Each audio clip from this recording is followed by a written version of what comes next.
Well, hello everybody, and welcome back to the channel. It's the most earthbreaking, ground-shaking, but never media show money-taking. The man, the myth, the legend, the most electrifying villain in all of YouTube entertainment today. And I will be here joined shortly by my never late, always on time co-host, Pop Culture PB, to talk about a Game of Thrones level disaster. What's up? Damn it, Mandy, good to see you. I will be here with my co-host to talk about one of the worst finals I have seen since the good old Game of Thrones days. Never have I seen a season final of a show do as poorly as the show I'm going to talk about, The Last of Us Season 2. This is everything that I knew this was going to be. If you guys have been watching my channel for a while and you watched me and PB had talked about The Last of Us Season 1 and how great we thought it was, despite there were some people who didn't like certain changes from the game. That's to be expected when you do a video game adaptation like this of one of the most beloved video games probably of all time. It was interesting having PB on because he has never played the video game like I have. So I know of the shit show this was going to be. However, Pop Culture PB had no clue, so he was just finishing up the final episode to get some fresh thoughts whilst I go online. Yes, Game of Thrones was bad. Season 8 was, you can check out my playlist. We have a playlist called Game of Thorns, where we talk about not only the episodes, but we also go into the HBO breakdown when those two idiots, D&D, Dave and Dave, if you guys don't know, who created the show, and all of these stupid, just ridiculous comments after the episode about why they made the choices they did. And this show is exactly like that when I watch the HBO inside the episode thing compared to the first season. And this is amazing too, because I've never seen a show that has lost so many viewers in its second season, folks, just to give you guys an idea to kind of set things up whilst I wait. Oh, yeah, I'm a Dexter fan, too. That's another sad story. You can check out my review on Dexter New Blood, and I might do a season breakdown, but that's painful for me to watch. So, yeah, this is one of the worst finales I've seen in a long time. I haven't seen a finale this bad in years. I can't wait for PB. Like, when PB jumps on here, I hope he did what he did for Game of Thrones, where he has the notebook. Holy shit, there he is! There he is! I hate to disappoint you, but there is no notebook. Now, before we go any further, I know the thought that I had, and I'm disappointed that I looked at YouTube because everything could have been genuine if I hadn't. But the only thought that I had as soon as the episode was over was, shit, they got to season 8 real fast in this show. Shit you not. And then I look at the title and I was like, holy fuck, we are on the same fucking page tonight. So, but what's up, PB, Mike? What's up, Mandy? Remember, PB, what I said to you? I said, PB, just you wait. And you said to me, and I explained a little bit offline how the game went. And I go, surely Neil Cuckman would not go the same route. Surely they're going to look at what happened and they're going to go, okay, this is motherfucking HBO. And here's the thing, we praised the second episode, and we're going to get into the episodes we missed, but we'll go briefly because nothing fucking happens. We'll go through them fast and then get to the final. Spoilers, nothing fucking happens for 4, 5, 6 is a giant flashback that fucks up the canon, and then 7. Oh, and it we'll does? keep diving into that. I see, never having played the game, I had no idea that episode 6 was even worse than I thought.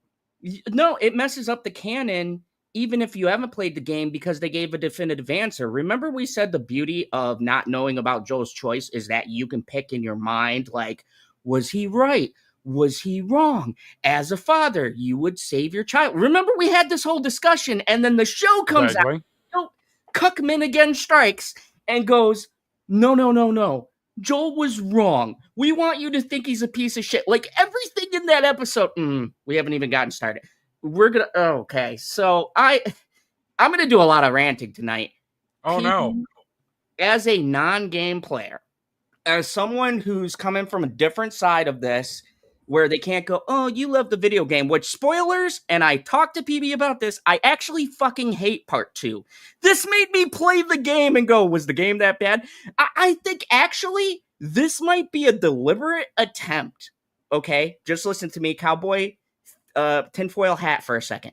I think they made this show so bad on purpose that when you play the game, as a gamer, you go, well, it's not as bad as the fucking show. I think that because I'm telling you, I'm going to show you the death of Mel. I'm going to play the clip from the game, and then you tell me about, because you just recently watched. It is nothing. They completely changed that whole death. The death of who? The pregnant lady that she shoots. That's not how she dies in the game. It is more vicious. Dude, and I'm going to show you the clip. I'm not going to lie. I thought that was pretty wild because, like, obviously kills the first person. Boom, he tips over. He's dead. And I was like, dang, shot him. She shot him in the neck, right? Went straight through his neck. Oh, damn it, Mandy. Don't give me PTSD about the books. You'll be on my channel for a while. You'll know me and George have a very... Good morning, Christine. We have a very back and forth relationship. Waiting on that book, George. I've had my last 2 books fucking pre-ordered for like how many years now since you've known me? Since PB has known me, I've had these fucking books on pre-order. Still waiting on them, George. So this is a man who's spent hundreds of dollars in microtransactions on random games on his PlayStation and his cell phone, and still the biggest waste of money is pre-ordering a George R.R. Martin final 2 books, I guess. Damn it, Mandy. I'm going to be fucking dead before this series we get a proper ending and not that shit D&D fucking shit it out of there. This is hilarious. Mandy doesn't like bad endings, i.e. Friends, How I Met Your Mother, That 70s Show. I watched every single fucking one of those, and I don't remember any of the endings. That's how bad they are, because... And this, thank you, damn it, Mandy. Well, I mean, how long ago was that 70s show? That's pushing like 20 years. 20 years? Oh, yeah. God. I mean, Friends is got to be over 20 years. That ended in the early 2000s. Dude, I hope you're very awake, because this is going to be a ranty stream, and I'm going off on this whole series. But I'm sorry. I'm fired up tonight. This show was such a waste of my goddamn... Dude, we went from Andor to this shit.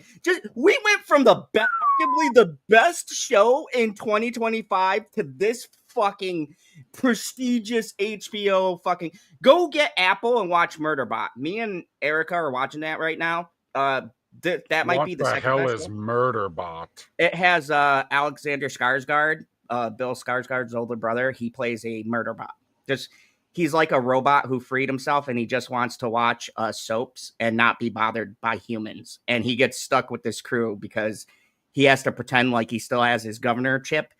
And all he wants to do is watch soap operas, and he's got to save these people. It's funny. It's very satirical. It's based on a book series. Apple's doing God's work right now. High production, great actors, and it's almost a reason to buy Apple TV, because this shit, BB, this shit. So let me just get, what are your thoughts of not only this episode before we break down each episode we missed, which will be really fucking quick because nothing happens, but of the other episodes, like, what do you think of this season coming from the spectacular, like, we rated 9 or 10 the last season to this one? What are your thoughts on how much I did give my initial thoughts saying that they got to season 8 of Game of Thrones real fast. I don't know. It's almost depressing to go from something where you're on the edge of your seat waiting to see what's going to happen to sitting all the way back in the chair and going, yeah, I can scroll on my phone while I watch this frickin' show because ain't nothing going on. Not to mention the fact that I'm not gonna lie, I don't give a shit about any of these characters. I only cared about Joel. And this, you just said the key point that years ago, okay, remember when I put out a review of The Last of Us Part 2, the game and stuff, and you were just like, it's a video game, but all Just of the so heat, angry. yeah, all of the heat from gamers, and we were called sexist and racist, the normal shit from Access Media when you don't like something, and they're highbrow and we're fucking idiots saying, and this proves my point. When you have a bad story, and I feel so bad for Bella Ramsey, and I want to talk about that controversy and her getting shit, which I think is unfair. She should go back to the north. Or back to Bear Island. That's what it is. Yeah, I feel really bad for her because genuinely, some of the material people are given, like Pedro Pascal can make it work. Hell, some of the other actors, the dude who plays Isaac is Jeffrey Wright. He's a great actor. Jeffrey Wright is amazing. I love and he's awesome in his scenes. He's probably the best parts. He doesn't get enough time. Yeah, he's the only one. Like, you get 5 minutes of good part and you go, oh shit, this is, and then we cut back to shit we don't fucking care. Because here's the thing, Bella Ramsey is put into a position where she could play off of Pedro Pascal. They had a good back and forth. Yes. And when she dropped the ball a little bit on some of the lines, Pedro Pascal, by extension, made her look good. But when you take that out and you give her a co-star who I think is far better and actually could have been Ellie, that chick Dina, she's a way better actress, way more charismatic. Is Dina in the game? Yeah, but not like this dude. I'm going to tell you right now, they dumbed down Ellie in this season because Dina does all the shit Ellie did in the game. In the game, Dina's kind of just like with you as a second character to swap between. And yeah, she helps her out, but Ellie learned from Joel. She's smart. Like, she plans shit out. In the show, she's fucking irritating and stupid. They wrote her character so horrible. It's like, I don't believe you would survive anything. You learned from Joel, a guy who doesn't trust people, and the first thing you do when you get into Seattle is make a bunch of fucking noise and go into a music shop and play a fucking guitar and bang on drums when there's fucking infected, raiders, the WLF, the Scars, all of these fucking people, and they go into a music store and start playing around with instruments. This is the level of writing. Wait, so you're telling me that in the survival show with a bunch of zombies that pretty much only come when they can hear you, there isn't a part in the game where you go and make a whole bunch of noise in a music store? No, the music shop is in the game, but it's isolated and it's done later, and they don't make a bunch of fucking noise. There's only one scene that's straight from the game where she's playing Future Days. That is in the game, and in it, there's actually a cool guitar thing, like Guitar Hero, where you got to play the chords.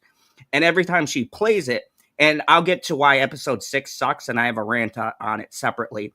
Those flashbacks were scattered throughout the game, because in the game, you don't know until almost the end why she's mad at Joel, or that they patch things up.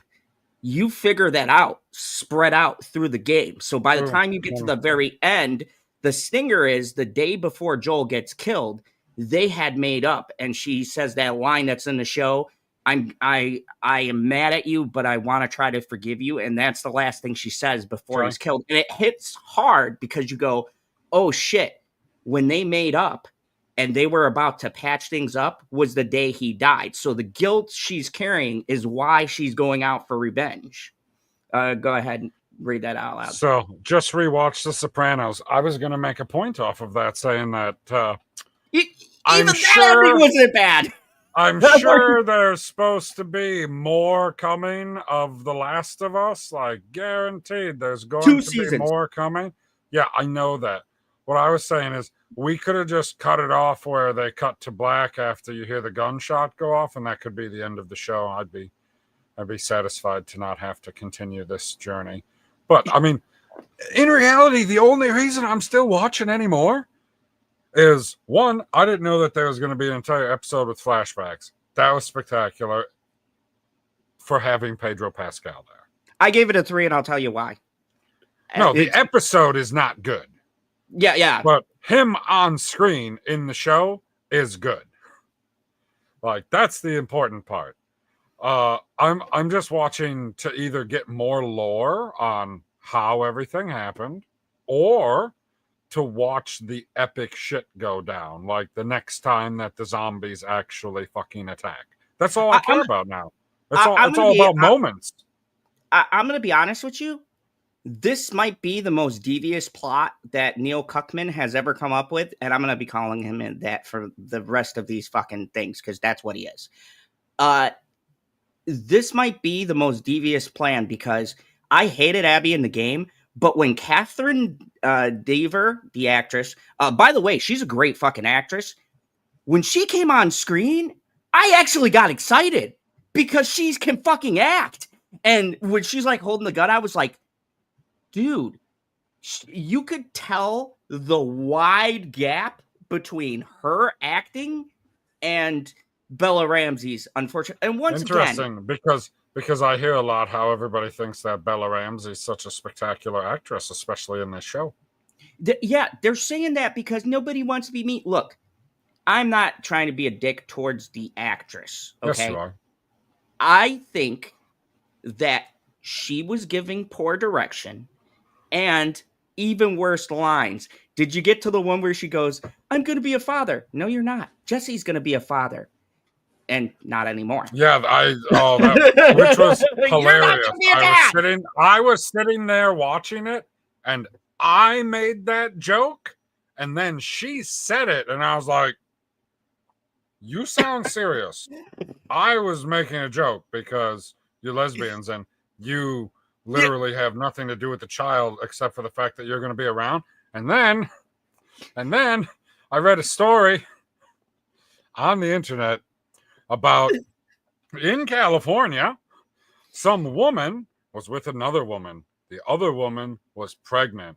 So this woman decided that she was going to sign the birth certificate as the father of this child, and is now paying child support because they broke up for a child that she has nothing to do with. And I was like, you people are fucking crazy. And they made it a real thing. What's up, Rat Hunter?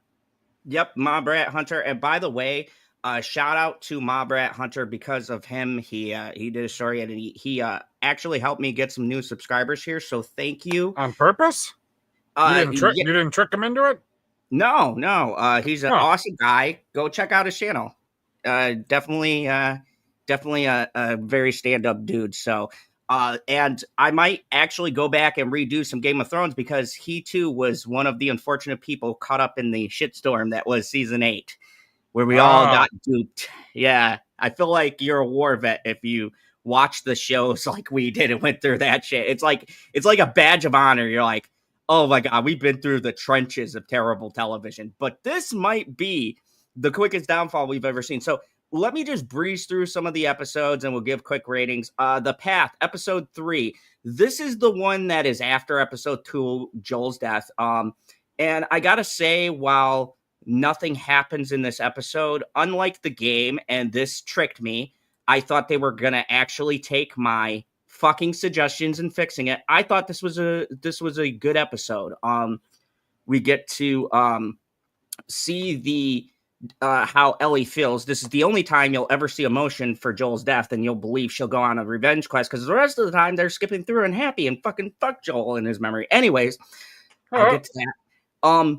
This episode I thought was really solid. I thought Bella Ramsey actually did a good job emotionally. She goes to Joel's house. She gets the guitar. She sniffs his jacket and breaks down crying. There's a lot of sad shit. Now, this is where the changes start. In the game, Tommy doesn't defend the town. He actually goes after Abby first, and Maria sends Ellie and Dina to bring Tommy home.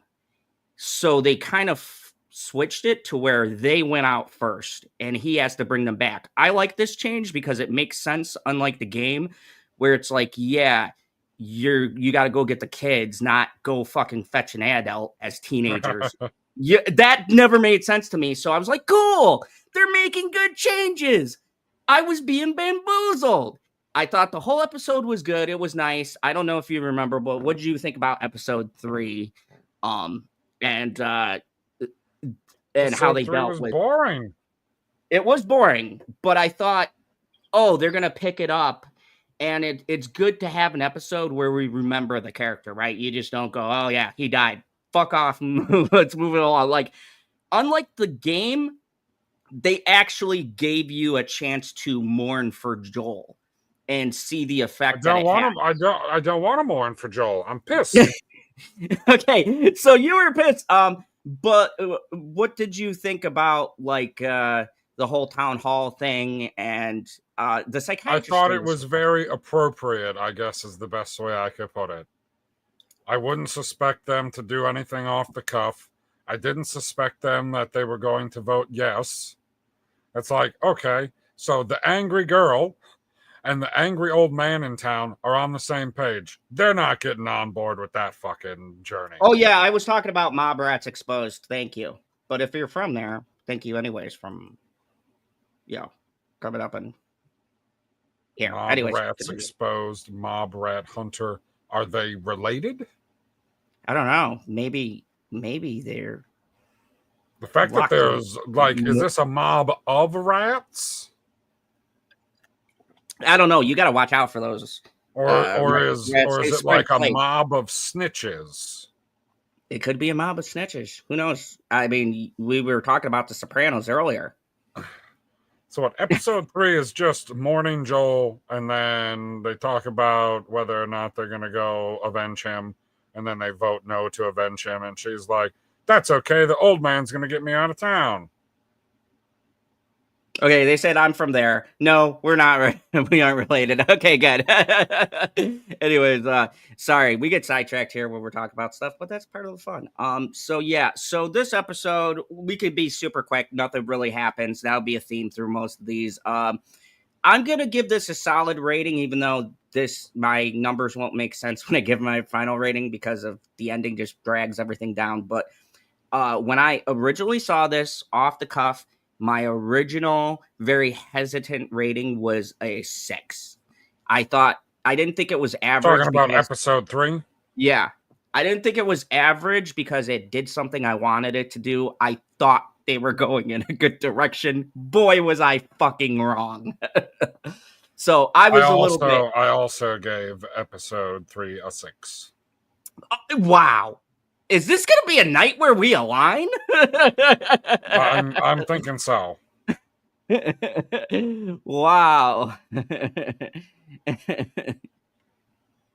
That is crazy. Okay, so what the okay, I gotta ask you this. What is day 1 in reference to? Like, so day 1. What constitutes day 1? Day 1 is the revenge. So when you switch, day 1 for Ellie is day 1 of her revenge quest over like 3 days. And then for Abby, it's day 1 of, okay, I'm done. What do I do after this? Right? Because, so here's the theme. I'm just going to let you know if anyone gives a shit. Spoilers! If you haven't played the game, the theme of it is that revenge is a cycle.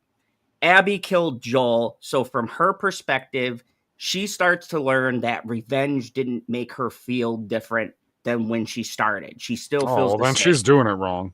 Yeah, I said, talk to John Wick, because he seemed fucking fine about the whole thing. He got 4 more fucking goes, and I can't wait for Ballerina. I was listening to a podcast, and they were talking about John Wick, and they're like, the best one is the first one. He's just avenging his dog. And I was like, the best one is the third one.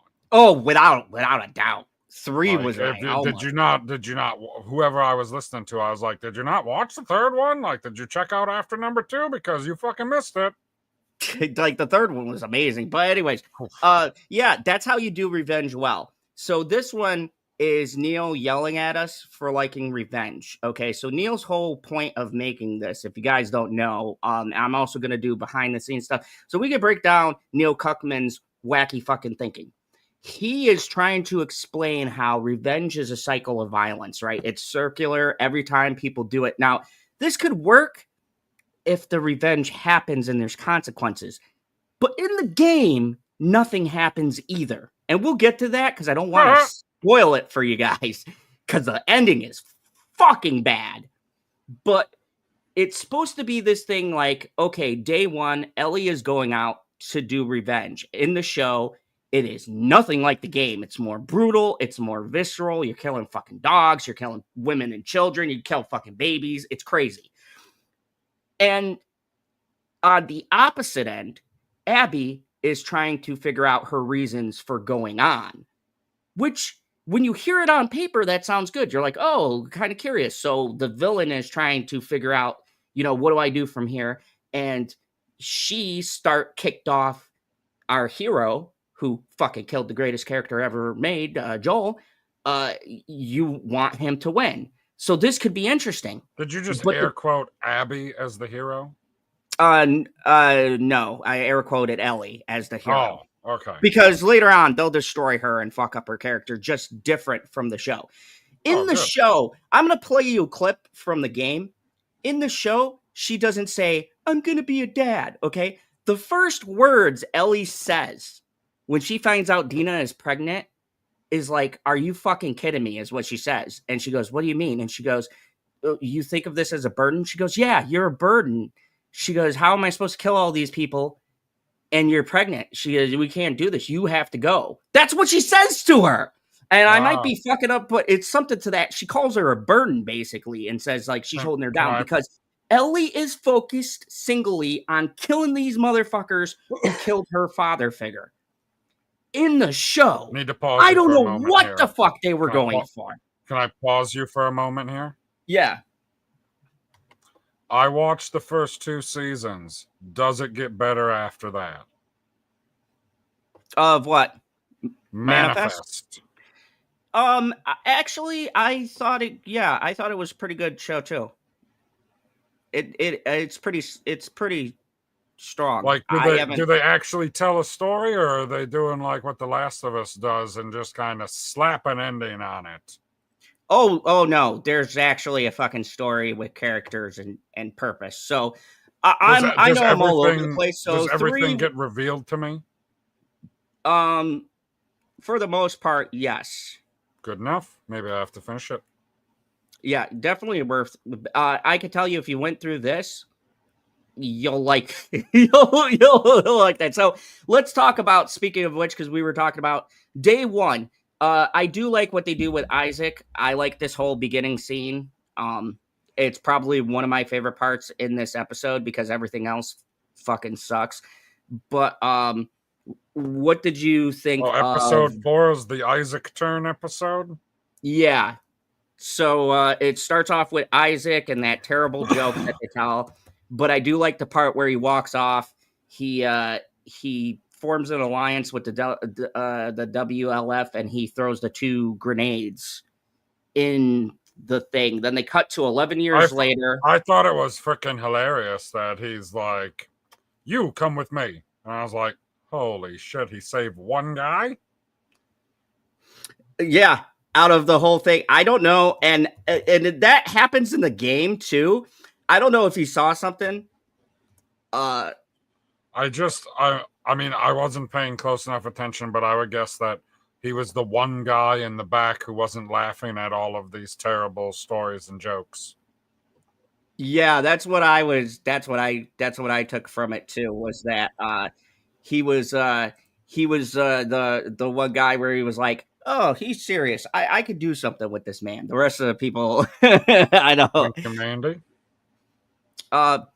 Yeah, Mandy says it was canceled, then revived. Yeah, and I still think it was one of the best shows. That's one of those shows where, unfortunately, it was a victim of, these networks not understanding a great show when they have it, and instead funding shit like this.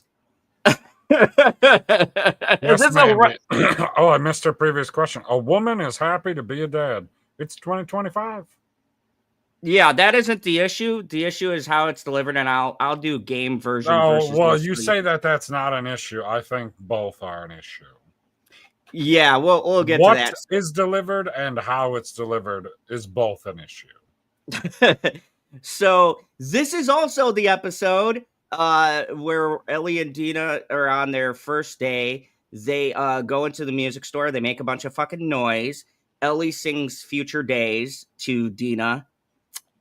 They go to the camp and they see the Seraphites and the wolves fighting, and they somehow fucking sneak past them with their fucking plot armor and stealth skills at like 600 because remember a dog chases them. Somehow the dog like does its thing where it's barking down this hole she's hiding, but yet the guy goes, "Oh yeah, there's no one down there," and fucking walks past. Like, the fucking logic in this show was so frustrating because I'm like, nobody would give up that quick. If somebody went, these are supposed to be military trained, and you know, me being in the service, okay, this annoyed the shit out of me. These are military trained people, right? So by theory, they would have, if you're in this fucking building that you secured, you would know where every fucking exit and entrance is. Or you would also clear the building properly. Oh my God, this is where also too, and look, I don't want this to sound sexist, but there's a 300-pound dude with a gun. She jumps on his back, rear naked chokeholds him. There's no stab or nothing. He's not 300 pounds. He was a big ass guy. No, they didn't have a low budget. This is HBO.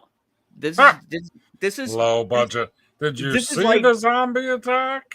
Dude, the zombie attack was one of the best, but then this was like Obi-Wan. We had the cool zombie attack after the stupid fucking chase scene where these bumbling idiots can't chase down two 19-year-olds. And then on top of that, this 19-year-old jumps on the back of somebody who looks like Reacher and tries to choke him out. She does. And here's where the changes are, PB. In the game, this made sense. Do you want to know why? How you had to take that guard out? You use the shiv and you stab it in his throat. And as he was dying, she jumped on his back. And he's going like, and you're fucking choking him out. Now, I'm not saying women can't defend themselves, but I'm saying you need equalizers. I couldn't take on that guy, okay? Probably PB couldn't take on that guy. You need something to even the odds. That's like Reacher versus Paulie. He couldn't take him out. He had to use a bunch of shit, okay? Weight, height, fucking strength matters. And, oh yeah, having a fucking gun. Like, you want me to believe someone who's like 145 pounds, 150 pounds soaking wet could take down this well-trained, armed to the teeth, fucking guerrilla warfare guy who's been killing these fucking cultist survivalists? You better believe it. What the fuck are we doing here? What is happening? We're making ridiculous television. What did you think when you saw that scene? What I think is that a lot of people are going to go, oh, well, it's a zombie show. You can't take it's something that's totally ridiculous and is never going to happen anyways. So all of the other stuff that's totally ridiculous and is never going to happen anyways can happen as well. And you can just accept it because we're living in a post-apocalyptic future. So nothing necessarily has to make sense. How many times have you ever been infected with fucking mushrooms? Don't answer that. But here's the thing. When you set up your world grounded, and this is what that's what I fucking hate, is when people, in anything, usually it's to the sci-fi side, they're like, well, how are you supposed to know it's not supposed to work like that? Like when they drop the fucking bombs at the beginning of The Last Jedi, and you're like, aren't we just randomly in space? Why are they going down? They're falling and there's no gravity? Like there's still gravity here, right? Like that's how people get around. That's why they're still humanoid, because there's gravity. It's like, don't just watch explosion. Just watch explosion. And that's the thing, and why I was so curious to do this with you. Unfortunately, yes. Yeah, no, there's not just gonna be a season 3. Damn it, there's gonna be fucking 4 seasons of this shit because they felt there wasn't enough time. And guess what? You know the creators love Abby more because I have a they question. Said, "Oh yeah, go ahead." So let's just say you're like playing through the game at a reasonable pace. Like you're not just busting through everything. You're looking around here and there, but you're not like wasting time searching every fucking trash can to see if it has a Pokeball in it, right? Yep. How long does it take to play the first game? Also, too, you have to remember I had to go off on certain parts. How long does it take to play the first game? I would say 20 hours, maybe 30. How long does it take to play the second? I thought you meant the second game. The first game you can get done at 10 hours. The second game was 15 to 20.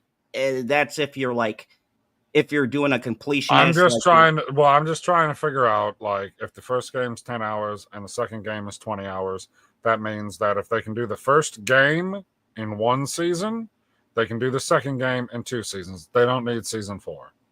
Yeah.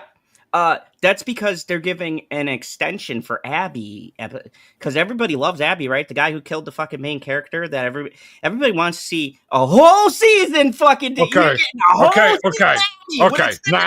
Now, to be fair, I can equate this with the title again.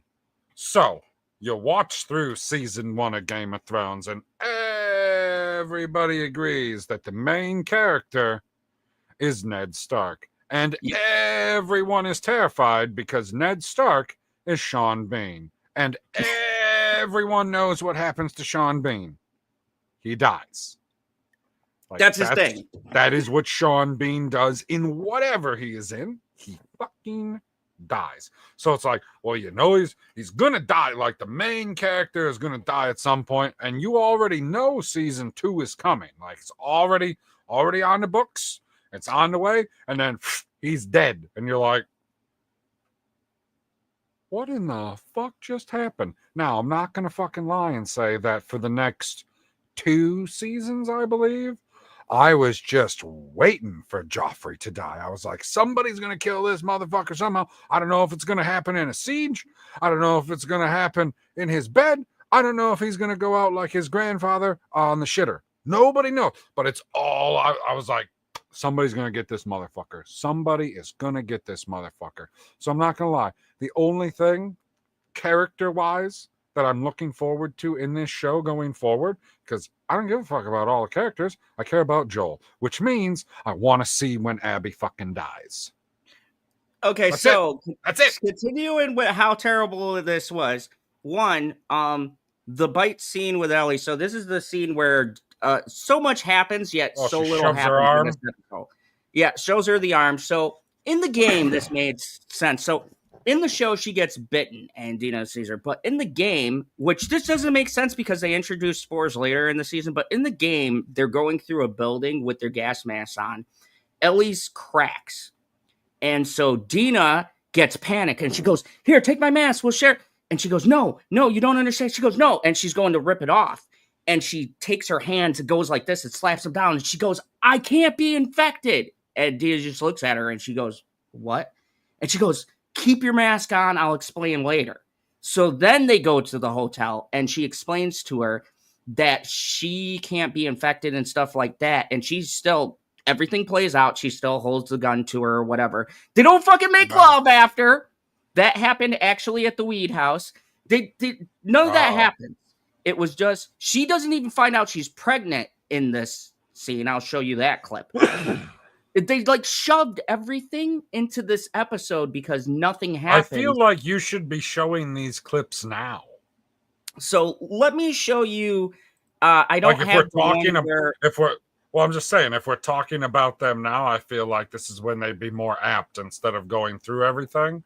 Okay, so I don't have the one where she finds out that she can't be infected, but I do have the pregnancy one. So let me show you the pregnancy scene from the game. I got you. Here. Got it?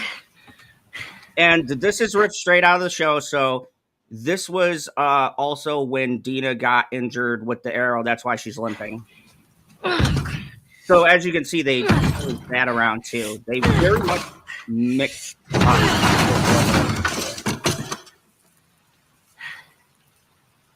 She was using her Abby strength there. Oh yeah. Come on. Also, it's kind of sad that Ashley Johnson. So this is right after they walk through the spores. Yeah.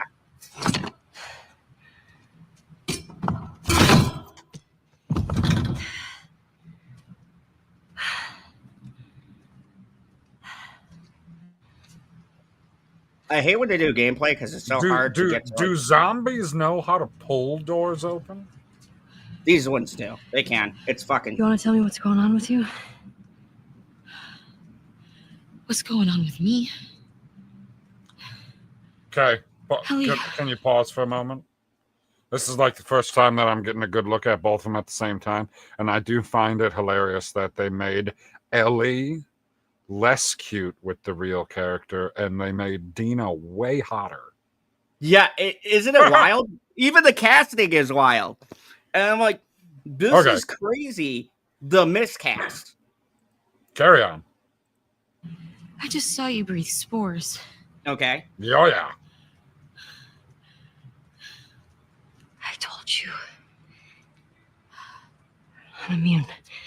Okay. You're immune? Come on. Oh, yeah.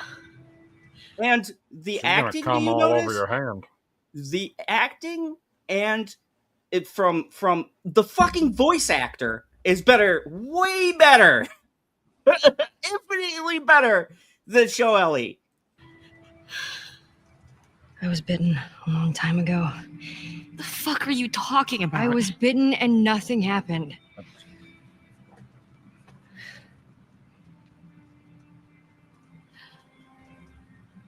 A chemical burn.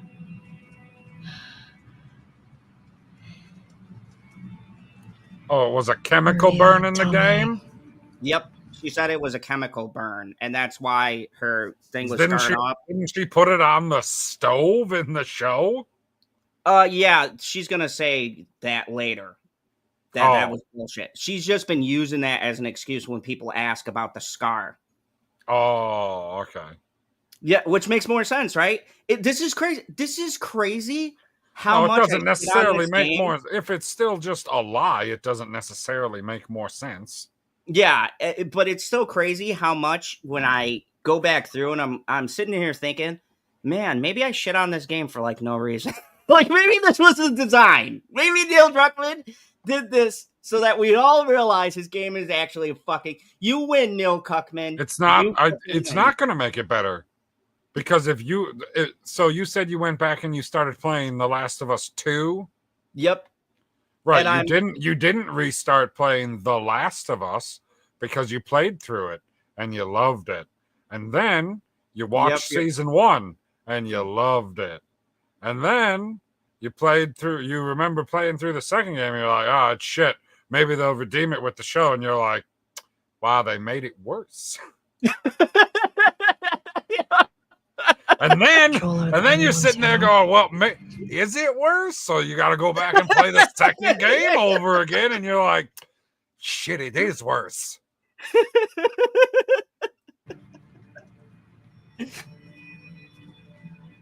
No. Like, look at this acting. Even the acting is better. Like, okay, so when this is delivered, remember in the show, they're joking. There's no seriousness. But this is a broken Ellie. You guys got to understand, at this point, you have killed like 500 people, 300 dogs, a bunch of infected, too many to count. I was depressed. Dogs? Wait, you're killing random dogs in the game? Oh, yeah, you kill a shit ton of dogs. You kill Abby's dog so that they make her better in comparison. And then you got to play as Abby, and you pet and play fetch with the fucking dog. It's literally a mechanic you have to do. You can't skip it. You have to play. Wait a second. Hold on. I got to make sure I got the timing right in the game. So you play as Ellie and you kill Abby's dog. Yep. And then you play as Abby and you fall in love with and play with said dog before it gets murdered. Yep. I can't make this shit up. You can't make this up. This is... You can't... I wish I could tell... Like, you're seeing it in real time. I don't know. I feel like it carries more weight if you do it in the other order. If you fall in love with the dog first, because the whole time that you're like playing with the dog, you're like, fuck man, this dog's gonna die. This dog's gonna die. This dog's gonna die. You're like, fuck it, throw the ball. Fuck it, throw the ball. I just need to get through this because you're gonna fucking die and I'm not gonna give a shit. And that, see, so when I said PB, fix the game, I meant you don't got to change the scenes, just jigger the order. Like you said competently, show her playing with the dog. Maybe do Abby's perspective fucking first. And then you go through as Ellie and you go, oh shit, man. Now I see why she's okay. Now I get why she's angry. Then Neil Cuckman, the worst fucking writer who everybody glazes. All right. Then you can go through and go, oh, okay. I don't like what Abby did, but I understand. Joel killed her father. She had this normal life, okay? And it makes sense in the world of Last of Us because somebody's fucking father's being murdered. Somebody's daughter is orphaned, whatever. So then people can go, okay, I don't like you killed the most charismatic actor of all time, but I understand because Joel made the choice he made. It was always going to end with somebody fucking offing him. That was his destiny. Like, I don't have a problem with, like you said, we all love Ned Stark, but we knew it was Sean Bean. He was going to be, everybody knew where that was going. And when it happened, it still hit us emotionally because I still kept on waiting for somebody to fucking stop that execution. Right, somebody was going to stop it. Like, even the characters in the world were waiting for someone to stop that. So you can still kill a main character and make it work. But if you do it backwards, then this happens. So let me continue playing this scene. Oh my God. Yep, let her ride. Now you know.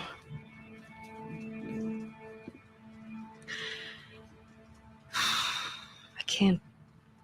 Oh, and she doesn't have her weight with a gun you all infected night if that's while what she's you're worried pregnant. about. Poor girl. Ellie's smoking weed. I can't make you immune either. Not yet, you can't. There's still No, time. apparently, according to Neil Cuckman, it was always a possibility, even though logistically it doesn't make fucking sense. We'll get there. Oh my God. Like what, you just got a lesbian sex enough and then you'll be immune? I don't think that's how immunity works. Or maybe it does in Neil's world. Who fucking knows? Now watch. I think I'm pregnant. Now watch what she says. Does she say, look at her face. Look at her face. Look, even the expression. She's like, what? Because she didn't tell her this whole time, right? The natural reaction if you're on a revenge murder quest is you're not going to look at the person and go, I'm going to be a She does not say that at all. She has a normal human reaction. It is like, bitch, we have been on this. This is day motherfucking one. We just failed in killing our targets, right? We've been fucking going through all of this shit. And you've been throwing up and lying about it. And then you drop the bomb like, oh, by the way, one does not simply kill off Sean Bean. Yeah. That's good. That's a good one. I agree. Sean Bean's a great actor for what he does. But yeah, and then it continues because at this point, Ellie's kind of going down the rabbit hole, and even me playing her, I was like, damn, this is rough. Don't worry, it's not yours. See, now there's the joke. See, that would have been I seen that in the comment section, and I was like, oh man, missed opportunity. That scene plays out so much better in the game. Yeah, because that's where you could put in a good joke. That one, you can get your little social justice fucking thing where you could be like, oh, blah, blah, blah. but it also it also kind of lightens the mood because this is a very heavy scene. She's like, she's she's going through some shit. But let me. What are we? What are we supposed to do now? Nothing. I just need to rest for a second. Are you fucking kidding? How long have you known? It was late a few weeks ago. A few weeks? We could have still turned back. I didn't know. I wasn't sure, okay? I didn't want to be a burden. Well, you're a burden now, aren't you? Ha! See? That's so much more powerful. Damn. Okay, so imagine, and I'll play the next clip. I don't understand what he wrote this for the video game, and then they're like, oh man, now we get to do version 2.0. And he's like, yeah, we do. And he wrote version 2.0, and it was version 0.2. Now, if you guys haven't seen the episode, how the scene plays out is she goes, I'm pregnant, after having sex, after revealing she's immune, but she had spores on her, so she could fucking give it to Dina because I assume sexual content. Forgetting that stupid Yeah, I don't line. know how long it takes for spores to like come off of you and not be on your skin. Yeah, but then the Ellie in the show's response is, I'm going to be a father. You had the joke there, PB. Yeah, they the joke had is the joke already in there. the scene. Dina could have looked You know at what her. happened? You know what happened though there, right? Is Dina is the one in the game who delivers the joke, but Ellie is the one in the show who delivers the joke. So for whatever reason, they decided that Bella Ramsey wasn't getting enough funny lines, and they're like, "Oh, we can give her a joke to tell." Yeah. I'm not saying that she decided it, or if it was a writer that was like, "Oh, I don't think we're giving her enough of the funny side." Because she can tell a joke, but oh man, the one in the video game so much better. And here's the thing that really fucks this up is because they try to keep, and this is the problem, and where I don't think it's Bella Ramsey's acting. This is strictly writing. They try to keep her as season 1 Ellie, but this isn't season 1 Ellie. This is season 2. This is part 2 Ellie. Part 2 Ellie is dark as shit. They call her Murder Ninja for a reason. In this game, you kill somebody on a PSP. They cut that scene out, by the way. We'll get to that episode. There's somebody is playing the PSP in the game. Yeah, and you go up behind them and you slit their throat before they even realize what is going on, and then you shoot 2 more people, and you do the Joel game where she goes, I want you to point on a map. That doesn't happen on the Mel scene. That happens in the aquarium, but there were like 3 people. And so she goes, she kills the first one, and after they see what happens, they go, oh shit, who are you? Blah, blah. And she goes, you know who I am. And they're like, Joel. And you're like, and so you sit them down and tie them up in a chair, and you play the map game with them where you're like, okay, you 2 are going to point at a map, and if it doesn't match, and then in the game, you have to shoot their kneecaps like Joel does. Like this, dude, The Last of Us Part 2, when I told you I had to put it down, it is like a torture simulator. It hurts your soul. Because you're watching your favorite character, you are playing her slow descent into madness. As she's trying to go on this. If it's the type of game that hurts your soul, I would play it without shoes on. So we get that stupid thing. We get the reveal. Dina doesn't shoot Ellie. They have sex, which is creepy and weird. Neil. Dude, okay, can we talk about the sex scene? I don't have a problem with sex scenes. They're like a time-honored tradition. If you watch an HBO show... Especially HBO, yeah. Yeah, you're going to get... It does not matter what show you're watching. You could be watching a comedy. Like, hey, we got this idea for a TV show. And they're like, oh, all right. Does it have a sex scene in it? No, it does not. You're going to put one in it for HBO, right? We weren't planning to. I think you should probably put a sex scene in your show. Okay, we can make that happen. Yeah, that's like one of the so I get it. But here's the thing that always bothered me, and this was in the game too.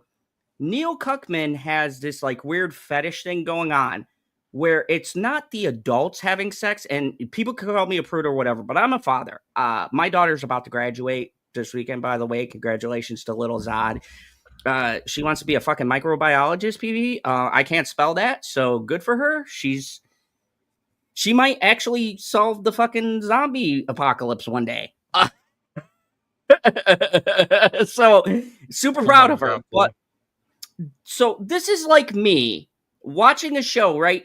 Canonically, she's 19, Abby is 21. Now, Abby's Wait, sex who's scene, 19? Ellie. Oh, okay. Mine. She's 19. Wait.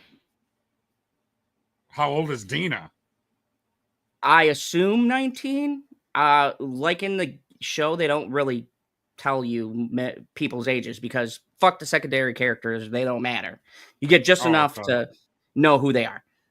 Oh, thank you. I am very proud of her, and I do think she does have a beautiful future ahead of her. Thank you. I am super proud of my daughter.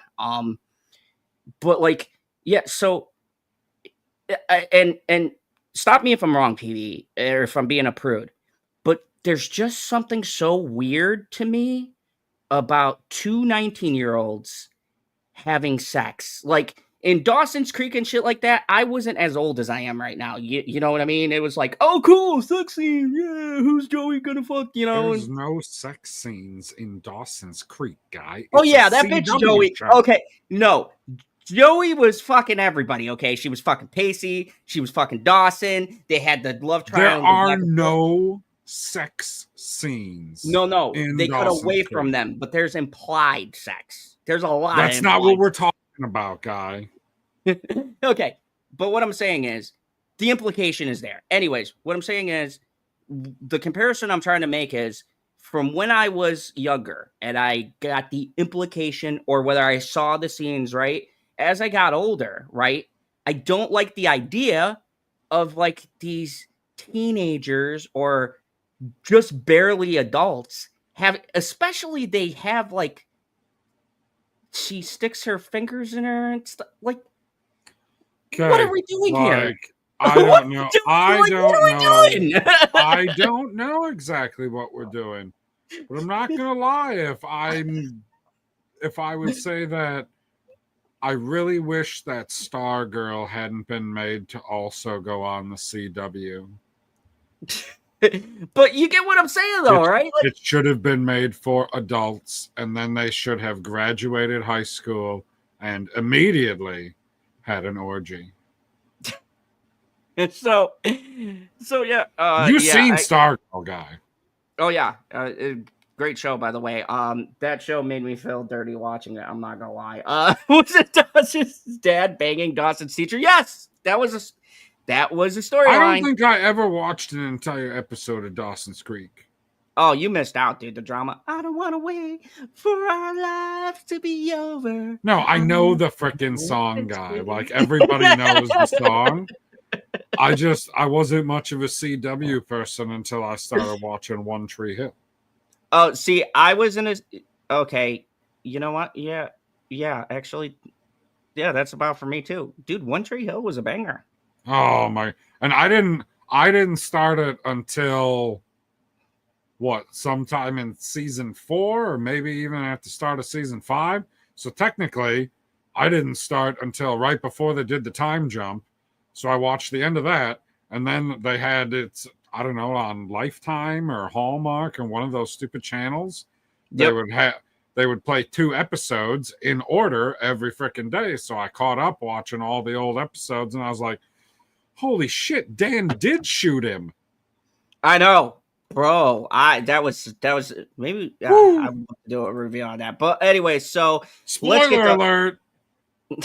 So let's go day 1 rating. I'm gonna give this a fucking 3. I hated this episode. I showed you the reasons why. I gave it a 5. Yeah, I'm at a 3. It's terribly paced. They fuck up the lines. Ellie doesn't seem like she's wanting to get this revenge. Like, look at the game. You can even see her demeanor. Like, she's focused. She's like, bitch, you're pregnant and we're on a murder rampage. Like, Archer, rampage, right? You can't rampage with the pregnant lady. Like, she's like, what are you doing? Like, why? You could have told me this before I started my murder rampage quest. Like, and the dialogue and the way it's acted makes so much more sense in the game. And that brought it down for me because I'm like, holy shit, I can't believe I'm saying this, but the game did it better. That's crazy. The game I hate. I don't think you would have thought that about anything in the game. This is the one time, remember, where I said, let's deviate from the source material. Well, to me, it seems like obviously only being exposed to the little bits of the game that you've showed me in these reviews that we've done. It's mind-blowing to me that you could write something and then rewrite it and make it so much worse. Oh, we'll get to that at the end because Neil Druckmann takes credit for writing these games, but Neil Druckmann was not the solo writer. Let's put it this way. Like, when you play through the game, you're like, oh, that was dog shit. And then you're like, oh, well, if the TV is going to follow the game, it's going to be like dog shit with sprinkles, you know? So it just gives you that little bit of appetizing. You know, you're like, oh, maybe that is... No, it's not chocolate ice cream. Okay? But instead of adding sprinkles, they ran you over with the manure truck. Oh, yeah. Yeah. So I'm at 3 and you said you were at a 5. Okay. So episode 5, Feel Her Love. Now they're going to the hospital. They encounter more dead Seraphites. They're hanging up on a wall. I thought this was cool. Ellie questions Dina in the most ridiculous fucking way. This was a stupid fucking thing I got. Man, there's so many stupid scenes to point out. So they're on this quest. And this could have been a good scene, except for writers fuck it up. So Ellie looks at Dina and she says, we should turn back, blah, blah, blah. But she poses it like a question, which is the first problem I have with this. It should not be, oh, well, we should turn. It should be, we're turning back because you care. Or you should have made Ellie more like the game Ellie, where she's single-minded and she goes, you go back, I'm going to go on my own kind of thing, right? But instead, she poses it like a question. Now, the poor Dina actress, she is fucking holding... Her back must hurt because her acting is holding up this scene where she tells a story about how she wished she could revenge... or she got revenge on her parents' killers. Some bandits came. She was a little girl, and she shot a gun. She couldn't save her parents, but she wounded this guy. She went up to him. She killed him, and that's how she ended up in Jackson. So we get a little bit of backstory on Dina, which is nice because she's the only fucking person acting. And then she goes to Ellie. She says very clearly, which makes this whole scene pointless. Says, if you want me to go back, like, I want to be on this with you. I want to be Murder Ninja 2, but you know, if you want me to go back, I will leave so that you can focus on your revenge. And she goes, oh no, stay.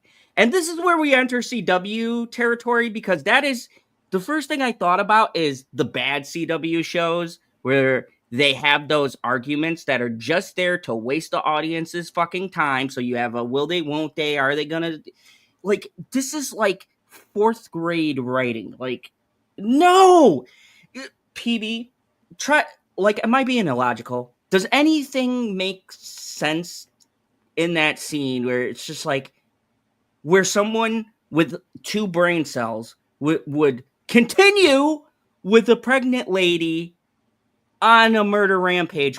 Like, does any of this writing make, am I wrong? Am I wrong about my angry critique here? Because it makes no. Like, when you saw that scene, what did you think when you heard that discussion of, oh no, I want you to stay with me, don't go? Like, well, it made such an impression. I don't really remember it.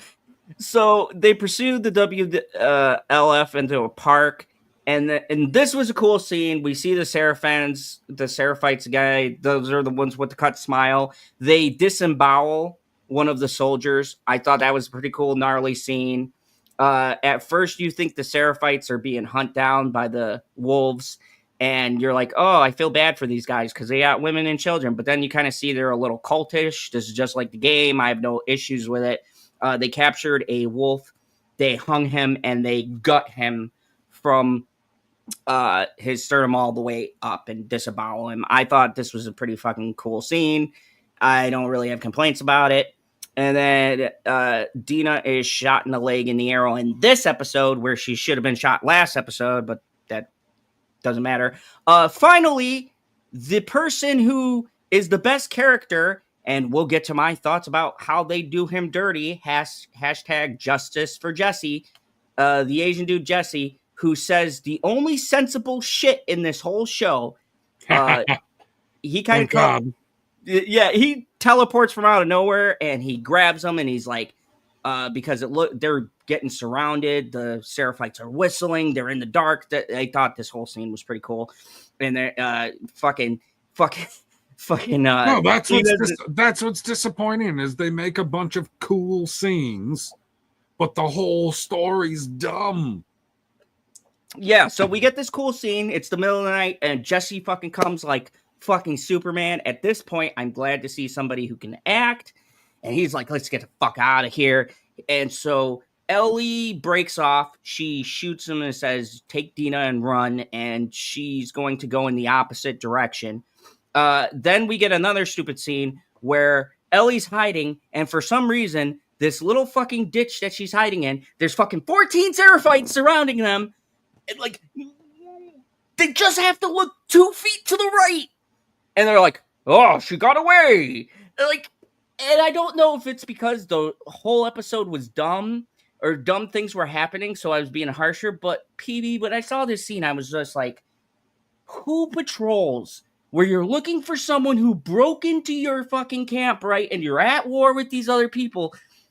Who looks for 2 seconds? And they're literally standing, like, the dude just has to look this way and he'll see her. And they're like, oh, they must have gotten away. This is such bad. Like, even at Andor, right? They hide in places where you're like, oh, yeah, they wouldn't find Andor. You know, he's tucked in somewhere. She's, like, just underneath this brush, barely fucking covered up. And there's 14 of these motherfuckers surrounding the woods. And they're doing that fucking whistling shit. Yeah, which I thought was pretty cool. That's in the game. That's how you know where they are. I'll teach you how to whistle one day. Did we get past that scene already? We're still in that scene. I had a problem with it. I think it's fucking stupid. How didn't they find her? Like, PB, am I wrong? But the logic here, once again, doesn't track. And while you're giving your answers, I'm going to get more Jack and Coke because I am fucking fired up. I don't have so many answers for what's going on with this shit. Like, I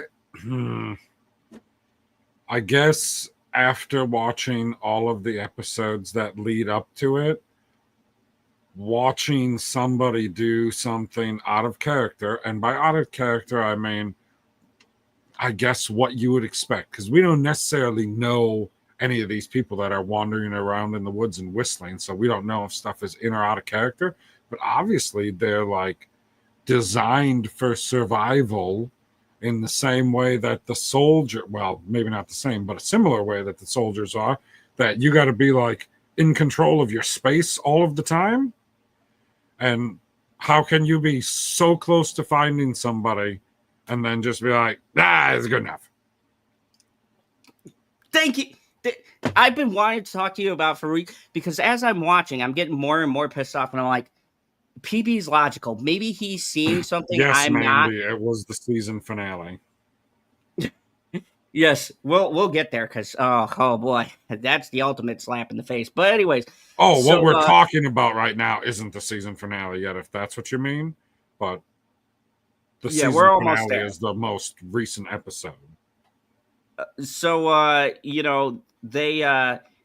They go off, and then Ellie decides she's going to go on her quest. By the way, this had one of the worst flashback scenes. So they do. I forgot to mention this. I think it was this one. In the beginning, this is where they introduce spores, but this is the most baffling flashback. Now, remember in the first season, in the flashbacks, they not only talked, but they showed you what was going on. Like you get the flashback of Joel and how his daughter died, or when they do the broadcast and you see, or the Indian lady, and then you see what's going on.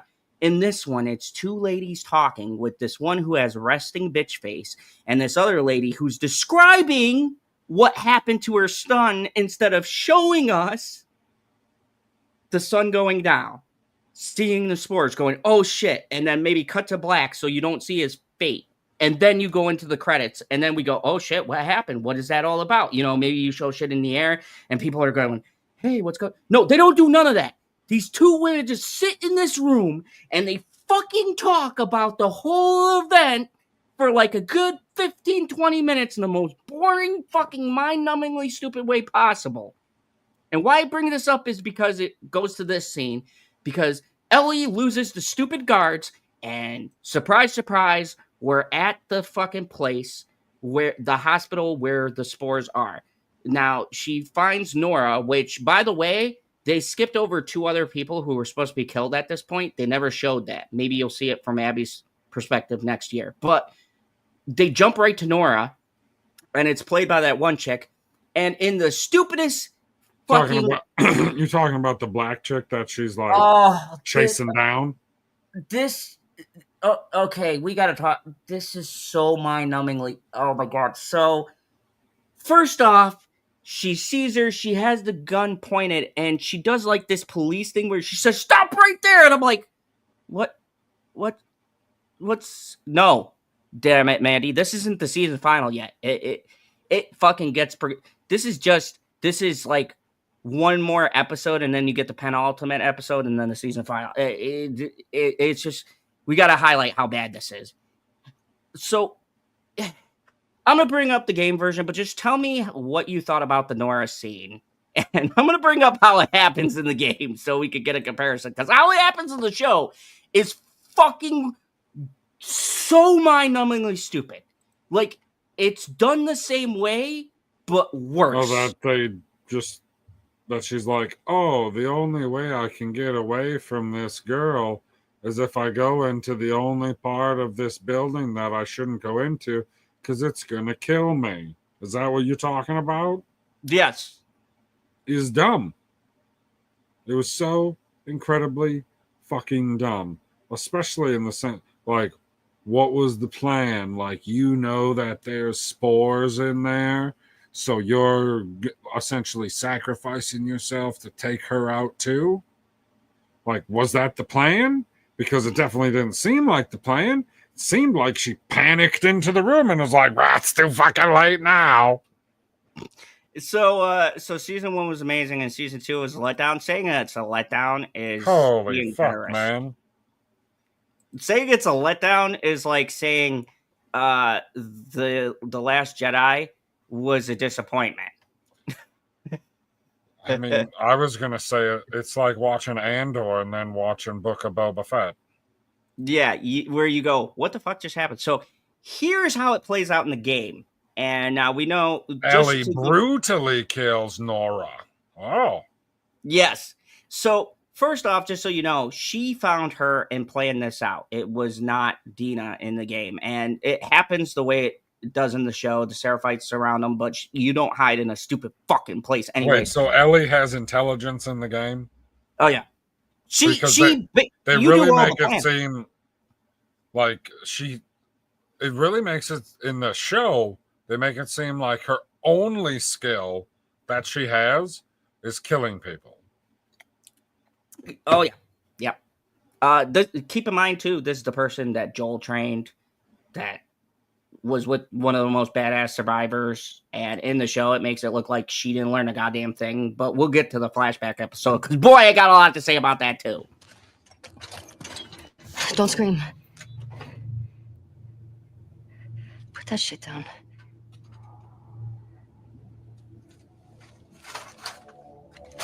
Oh, different actress, too, because they're trying to promote their other game. So they have the You remember me? woman in the new game in the show. Oh. But Yeah. You remember me. What do you want? Abby was here earlier. Where'd she go? She left. I don't know. You shoot me. The sound will have every soldier come running. You'll still be dead. And I mean, just look at the acting, okay? So when Bella Ramsey acts out this scene, I don't believe she's a badass, but Ashley Johnson, and keep in mind, this is all voice work, but the animation in this game is like movie quality. So when you're looking at this scene, this is so much more intense. Guys, you don't even understand if you were to watch the show. PB knows what I'm talking about because he suffered through it, but PB, isn't this far more intense than the fucking show? Everything that you've showed me seems like it's been more emotional than anything that I saw in the TV show. There's more emotional weight. You're welcome, Fuck you. Cam. You're welcome, Tell Cam. me Yeah, if she I feel went, like I'll I think owe about letting you money go. every time we say that. We could have killed you. Maybe you should have. Like even that, like that's Pause. Jackson. Maybe you should have. Or maybe you should go to moviepalette.com. You can get yourself a wonderful canvas with some beautiful color on it to represent your favorite movie and television shows. And you can save 15% by putting in code ZONE15 and support your favorite villain, General Zod. Thank you very much. And unlike this show, moviepalette.com will not let you down. Fuck no. I've got mine. It's still by Nicolas Cage. You know, we got the National Treasure movie palette. So, yeah. What if you're a big Nick Cage of fan, all the Nicolas Cage movies to get, that's quite the movie palette to choose. Oh yeah. When I got the sponsorship, you know, that was bitchy. She goes, "Oh, we need National Treasure." I was like, "Oh, okay." You're getting it. She's like, because they let me pick whichever one I wanted, and she was like, "You're getting National Treasure." I was like, "But you're getting National Treasure." Yeah, I have to give one more analogy. Season 1 was the stock market in 1928. Season 2 was the stock market at the end of 1929. That is a great analogy. Where's Abby? She gone, bitch. You still hear his screams? What? Oh yeah. I hear them every night. Like, I don't even like these characters, Yeah. but I kind of feel for her. Yeah, that little bitch got what he deserved. You fucking. And you notice she dropped the C word there? They cut that out. They cut that out in the show. That's sad. She was like, Help, trespasser. Yep.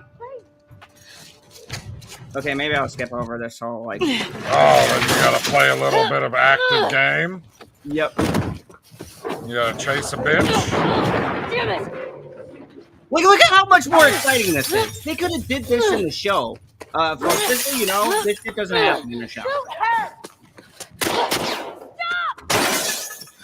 Okay, so let me just ask you something really quick.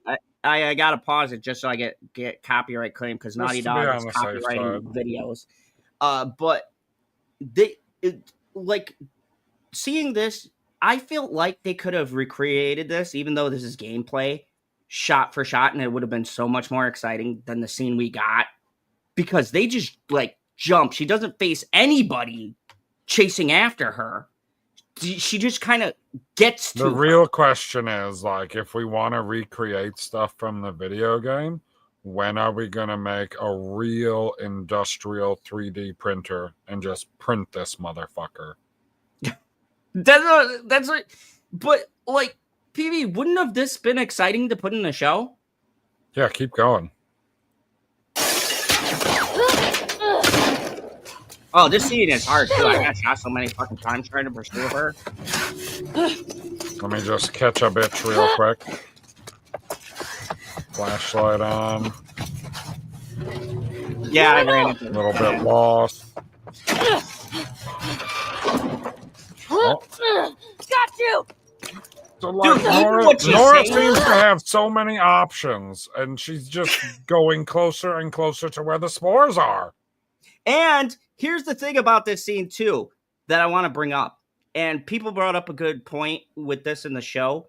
Neither of these characters seem very dangerous, but in the game, there's a section where you'll play as Abby versus Ellie. Like you're the bad guy versus essentially the good guy.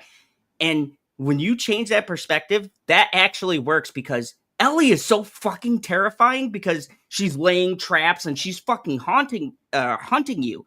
So you're being hunted. It was like if you play Batman, right? And then they switch you into Joker and you're being stalked by Batman. It's fucking terrifying. And so I like that. And so Ellie is fucking terrifying in moments like this. Is this in the show, PB? Do you feel terrified by Ellie in the show? No. This Ellie, I would shit my pants if she was I mean, chasing me down.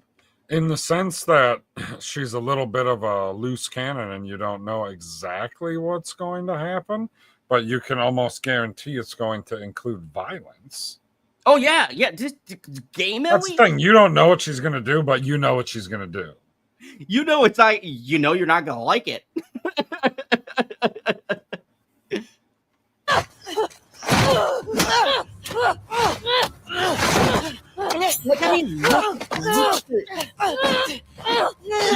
Now, let me just stop. Is any of this in the show? They could have did this. They could have. I remember them tussling, but I don't remember them tussling over a knife like that.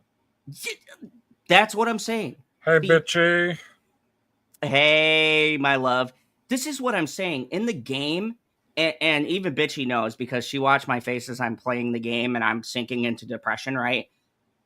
In the game, this is so fucking visceral. It's so brutal. It's like you feel that you're in this fucking fight for your life. And I think why the game makes you so depressed is because you feel the main character, the hero Ellie, and I said it, fuck you people who defend Abby, you fucking weirdos, okay? You feel like you want to give Ellie a fucking hug and pull her because she is becoming a fucking monster. Like, and you'll see in this kill scene. This just onto your head. This shit is wild.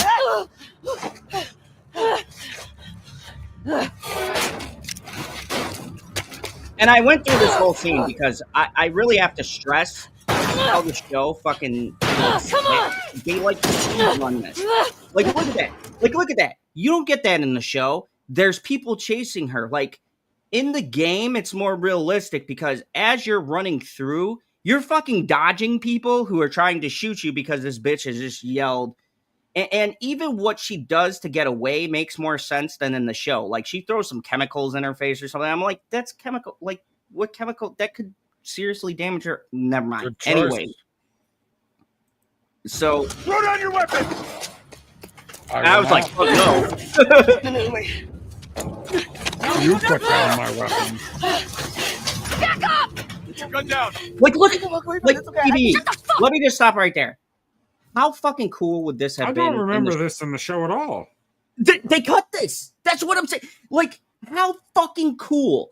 How much would this have given the boost? Oh, if you don't know, damn it, Mandy, Bitchy is my fiance. So everybody treat my wonderful fiance with some love. Give her some unicorns. Anyways, so imagine, PB, you're watching. How excited would you have been in a show that's like basically putting us asleep at a point? Like, this is supposed to be the highlight of your episode. This is the big kill. This is the revenge kill. And am I wrong? The show cuts all of this shit out. Like, how cool would it have been if she fucking grabbed Nora and you see her surrounded by guys? I definitely don't remember this part. It's not in the show. That's why. That's fucking But nuts. she definitely chases Nora down and down into the depths of the frickin' hopsticle. Yeah, see, this makes more sense because you're going to see where the difference is, where the show is just fucking stupid, right? She brings them down, in order to get away from people. But in the show, it makes Nora seem like a fucking idiot because she willingly goes down. You see the difference? Because you were even saying, oh, she's running toward... But that's not how it happened in the game. And it's crazy because the game did it better. It makes more fucking sense. Stop! Gun down! Hands up! Get back! You have nowhere to go.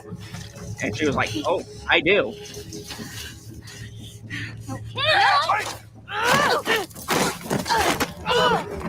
Oh. Get downstairs!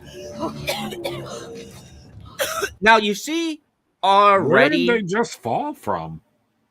So what you missed is when she mapped it out, she knew about this section. And she looked down and saw the spores and knew that the guards wouldn't chase her. So it wasn't Nora who went down to the spores. It was Ellie dropped them both down because she knew she would be fine, but Nora was fucked. Doesn't that make... Why would you change that? That makes sense to getting the person from point A to point B. Like, it makes no sense in the show that she would fucking run into a place she knew was full of fucking spores, where this, Ellie just fucking did like a suicide thing. She was like, fuck it, and just dropped them both down into this pit. Like, am I wrong? Like, ah.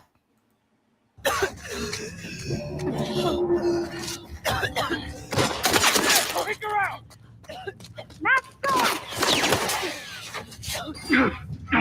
It's like she's getting shot at by stormtroopers. Oh yeah. What the fuck's the power doing on? Doesn't matter. Find the trespasser. Oh yeah, I'm gonna skip that. Like, yeah, you feel like 500 people left. Like her, because, you know, gameplay, you gotta keep it interesting. I get it. Okay, so I'm gonna skip to about here because this is the big.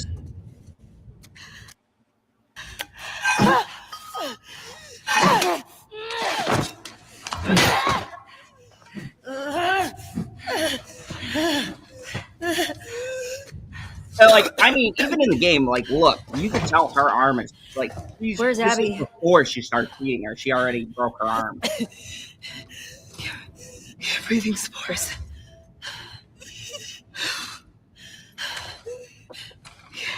You're her.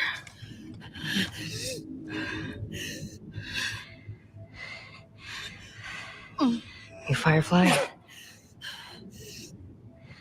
There are no fireflies anymore.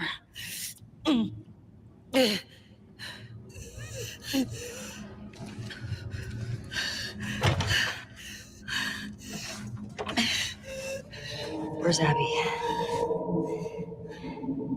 I'm fucking dead anyway. Why would I tell you anything?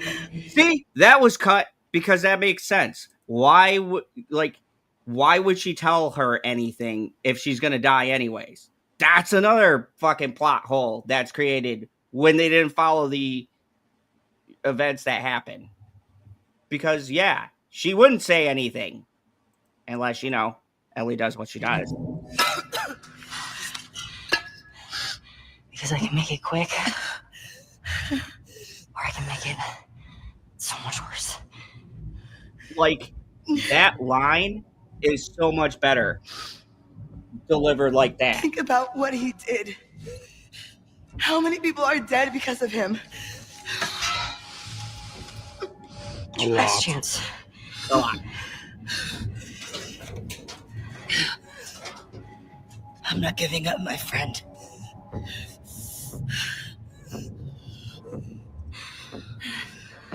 Oh no, it's not Shailene Woodley, it's what's that? Ashley Johnson is the voice actor. Like, look at her face. Like, she, like, the Bella Ramsey can't get this look. Like, she looks insane at this moment.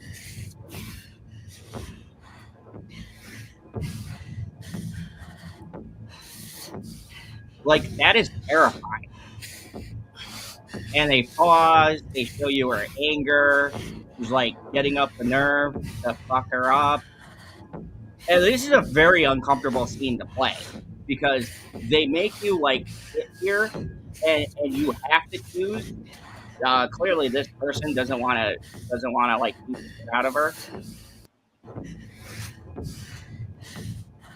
Oh yeah, they're taking a long time. Oh god. Fade to black. They're really good at that on the show. Oh yeah, yeah. Fucking experts at that.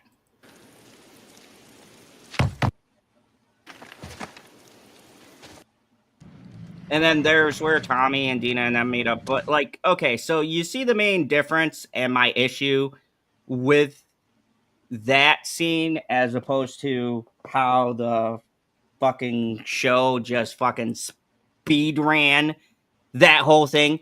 I'm trying to think back to the show, but did they even show other people chasing her or anything like that? Because I don't remember that. Damn it, Mandy says that was harsh. Yeah, but in the show, they just fucking skip to her be PB. Yep. So they speed ran that. So let's just get, because that's pretty much the end of the episode, and then she goes back and they speed run everything. Like they're just trying to get from shock value moment to shock value moment. And I was thinking about this since we talked about, or at the start of the stream when we started talking about the episodes.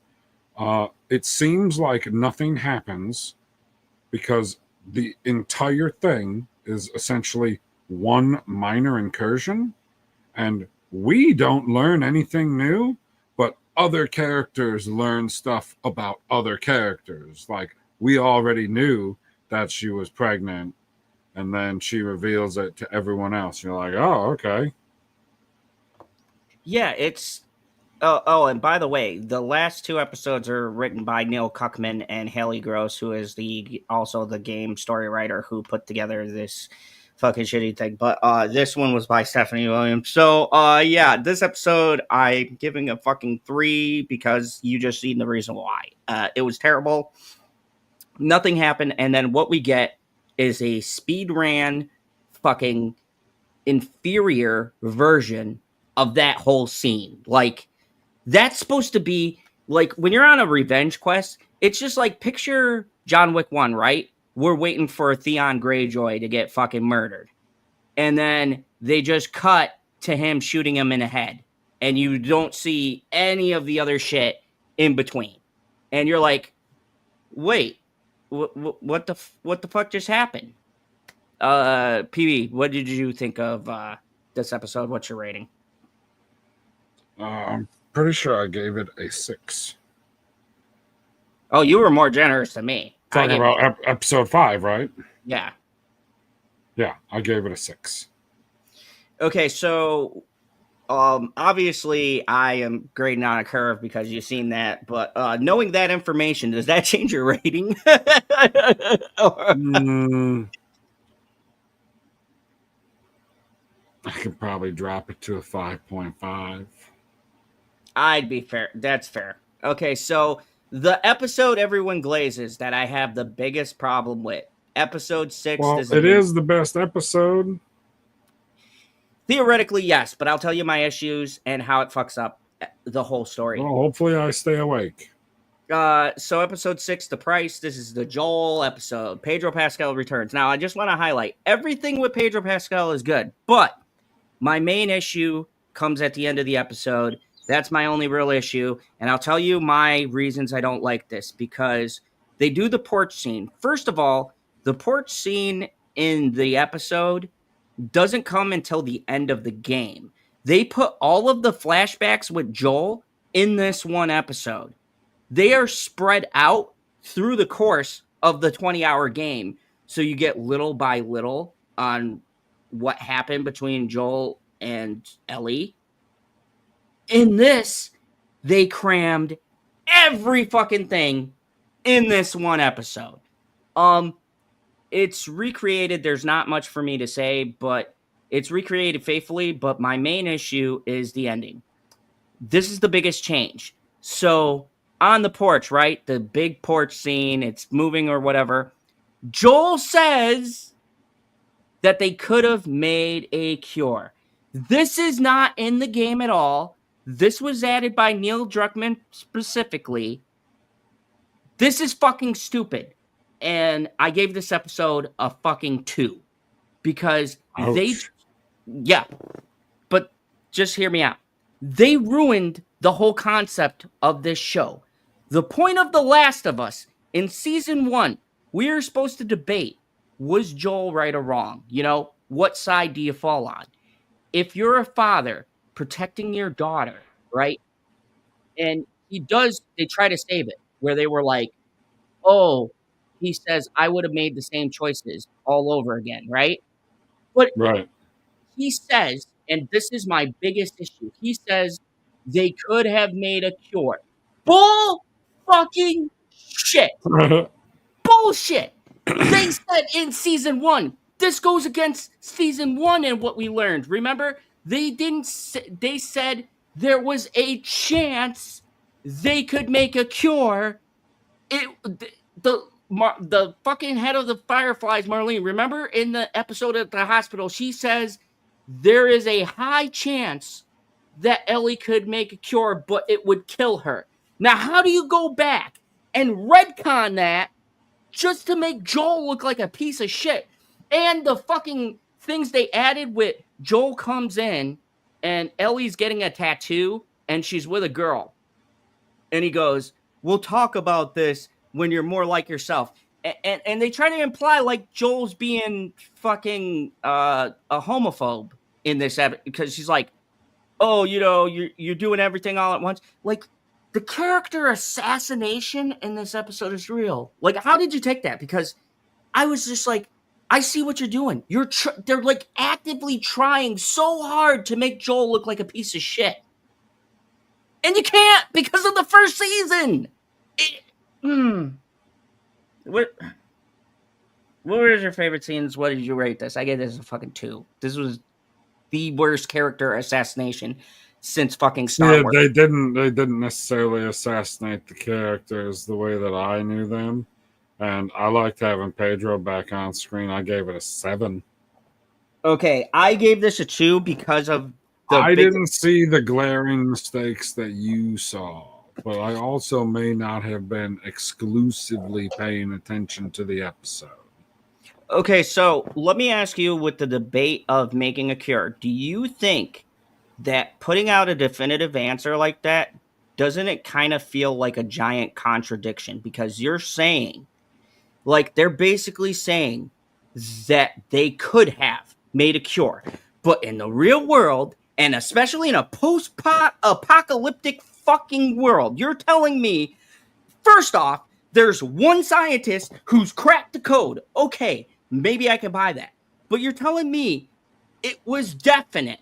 Like, the way they word it in the episode, he says, yes, they could have made a cure. How the fuck do you know that, Joel? How do you know?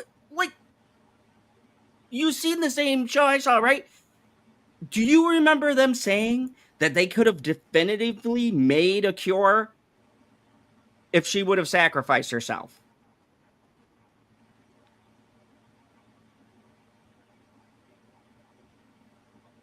Mr. Pop Culture PB. What's up?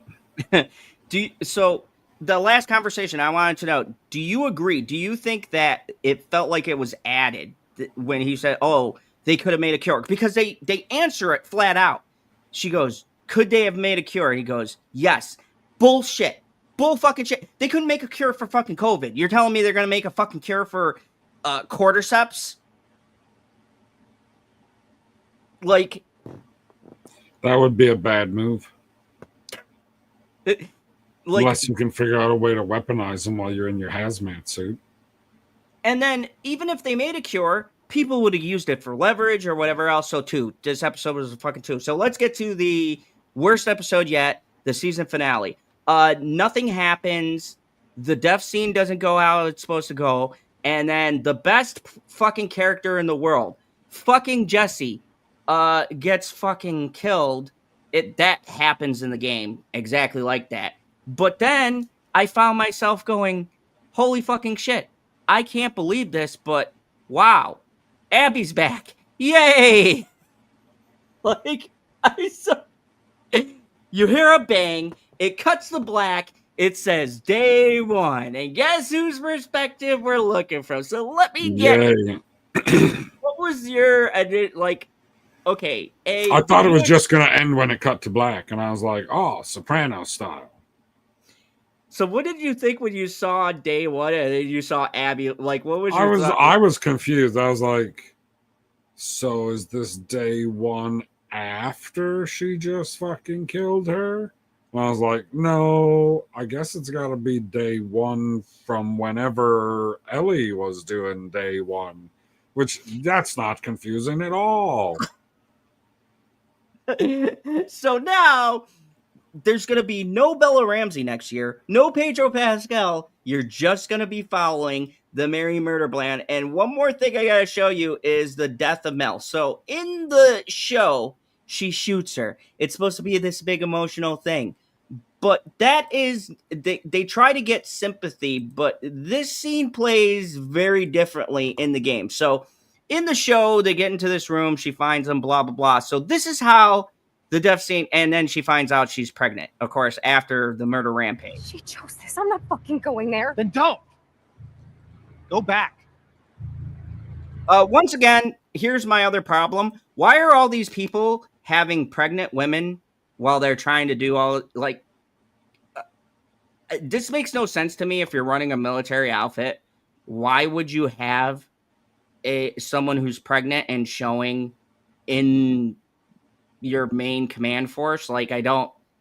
Am I just being weird and sexist, PB? Or is this just like... First of all, you're always being weird. Okay. I just want to make sure, because this made no fucking sense to me. So, this is how it plays out in the game. Fuck you. Hands up. Where's Abby? Dude, the where's Abby again? Yeah, girl from Jackson. Tell me where she went. How do we know you won't kill us? Give her what she wants and we're dead. You guys can survive this. I just need her. Bullshit. No bullshit. Look what she does. She does the classic. You. Come here. Fucking get over here. Point to where she is on this map. And then you. It better fucking match up. Yeah, classic Joel. And if it doesn't, you're fucked. What are you doing? She's probably dead anyway. It is not worth it. Stop. We can talk Back about the it. fuck up. And you notice how they're not standing side by side? So this has already changed because they weren't together when she's doing this. Point to where she is. Fucking point. Okay, so he grabs for the gun. Bam. Now here's where they change. He tries to shank her in the game. I think the surprise of it worked better in the show. This, as a whole scene, works better. Oh yeah, because it doesn't make... Yeah, like...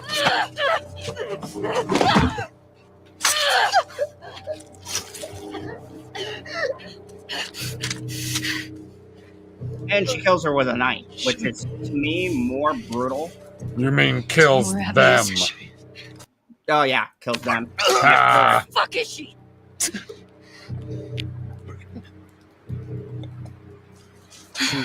oh, I thought it was the knife. It was the gun in the neck. Yep.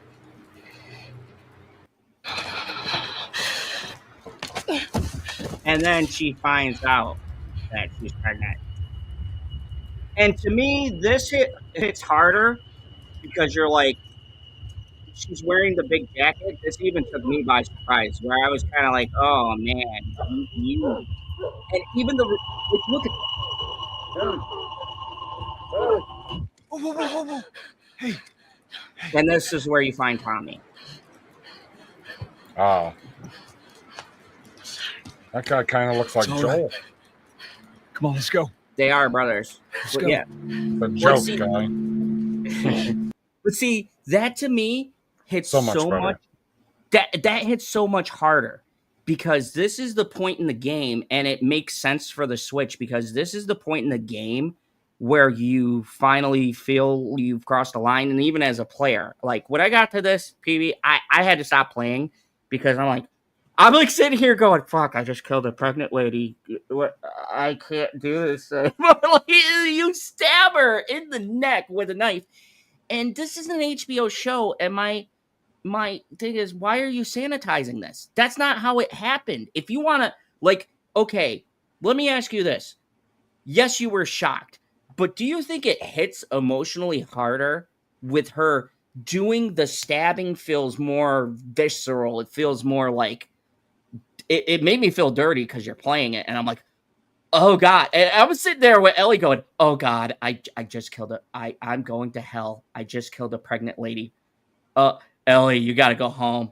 I was like, I'm just a fucking emotional wreck. Cause this is like 9 or 10 hours in the game. I've murdered so many goddamn people. And I'm like, I can't do this, Eddie. You continued murdering. I did. I went to the end and the stupid fucking I can't wait till season 4, like in 2028 when we're both fucking on our deathbed in the final season. So yeah, that happens, and then we get the theater scene that's out of the game. Jesse gets shot. # justice for Jesse. And they gave you a clue. This was another fucking stupid moment when he said, all I care about is being a dad. I said, do you think the audience is stupid? Anytime a character says, all I care about is blah, blah, blah, you know they're going to die. Like, that's the bit. Like, he goes, I can't wait to get home and be a dad. I'm going to be a dad. Like, you know, when I get back, I'm going to be a dad. And I'm like, come on. No, apparently because Ellie's going to be the... Oh my God. So this episode, I'm giving, I don't know, a fucking 4. It's just like everything. 4. We're talking about the final episode now. Yep, 4. I gave it a 5. I give it a 4, and I showed you the reason. Like, everything is worse, and the boat scene didn't make sense. Super disappointing. Oh my God, the boat scene was so fucking dumb. Oh my God, dude. So I'm watching it, and I was like, okay, she's going to hold these people at gunpoint and drive across, or she's going to kill them and take the boat. And then they get picked up and they just fuck off. And I was like, oh, so the boat's not going to start. And then the boat starts right up. And I was like, okay, so everything played out perfectly. Couldn't have played out any better. I was like, now we're going out into the sea. You are fucked. And how did the boat survive? Like, come on. Like, it just pops up out of the water. It's got no water in it. Like, how did that fucking work? And not to mention, that scene was not in the game at all. That's not how you get to them. You actually get to them after you've killed Nora. So they just cut out. They added a she scene. Gets the boat over there, and they've made an explicit point to be like, it's so the aquarium's so far away. How in the fuck were they able to get there in time? She had a save point. You know how you do, like, she just clicked to the save point. Yeah, like Game of Thrones fast travel, PB. Remember, we established that in the Game of Thrones universe. That's right. Season 8. Anything Season 8. But great. Season 8 fast travel. So, overall, this season is a fucking 2. I hate this season. I know what people are going to say, but you gave this, 2. This season fucking sucks dick. This was the same exact feeling I had playing the game. Welcome to my fucking world. And folks, if you're still out there and tuning in, it doesn't get better. Okay, if you're sitting there in your fucking bubble hoping like, oh, it's going to get better. When we get the final revenge. Believe me when I tell you. If you thought season 2 was bad, holy fucking shit, you ain't seen nothing. You're gonna see doggies get played wicked, get murdered, a fucking zebra get saved. Abby's the fucking queen of the world. She's the bestest around. They're gonna fucking fluff her up like she's the greatest fucking thing since sliced bread. If you think you're annoyed Dude, she's the best around. No one's She- ever gonna keep her down. she's the fucking bestest. So now before I wrap this shit up, because honestly we've been going. I know you kind of get you're getting a little bit bush, and I'm fucking exhausted talking about this piece of shit. But I want to just give a couple. I'll give the whole season a 5. You're more generous than me but I think you understand my reasons for going so low. This was quite possibly when I do my top 10 worst of this year. I'm going to actually, I think this might be my number one worst thing in entertainment I've seen this year. Hands down. Like, this is Madam Web's level of bad. Like, no, I don't even want to insult Madam Web because I could at least crack jokes at that movie. This is just boring. It's poorly written. It's poorly acted. I don't know about Madam Web also has a bunch of hot chicks in it. Yeah, you got Sydney Sweeney. I mean, whew, the blonde chick. Like Sydney Sweeney. But anyways, that is the point. I could get through Madam Web 16 times. I wanted to rewatch this to do this review. I started it again, and I got to like Terrible episode 2. idea. I got to episode 2, and I said, "Fuck this! I can't do it." Like, this was so painful to get through. This is quite possibly the worst show of 2025. I'm just gonna say it right. So far, this is the worst show I've seen this year. This is the worst thing I've seen this year, to be quite honest. And I've seen some pretty shitty movies, but this was bad. This is worse than Captain Falcon? Yes. Yes, by a... 'Cause I know how much you hated that. Oh my God, by a fucking country mile. Because I think the thing that makes this worse for me is they had a chance to make it better. And they did every possible thing to do the opposite of making it better. It's like a big fuck you to everybody. They're like, oh, you think we're going to improve it? Not only are we not going to improve what we did in the game, we're going to fucking make it worse. I find that's the most wild thing to me, how they went, oh man, we got this perfect setup. Let's just zhuzh everything up a bit. And they zhuzhed, and they zhuzhed, and they zhuzhed right into a big old turd. Yeah, this was the worst show. I'm sorry, HBO. Like, just, you know what's wild about this? We gave a show from HBO, and it was my show of the year, very deservingly. The Penguin was a fucking masterpiece. We were like, we said HBO's back, baby. We were like, HBO. And then I was watching this show called The Righteous Gemstones with Bitchy. And I'm like, oh my God. And they got White Lotus, which is a great show. And I was like, man, HBO is back. And then, like, Last of Us is coming out. Does HBO have Euphoria? Yeah, and they fucked that up, dude. It doesn't matter. Sydney Sweeney's in it, isn't she?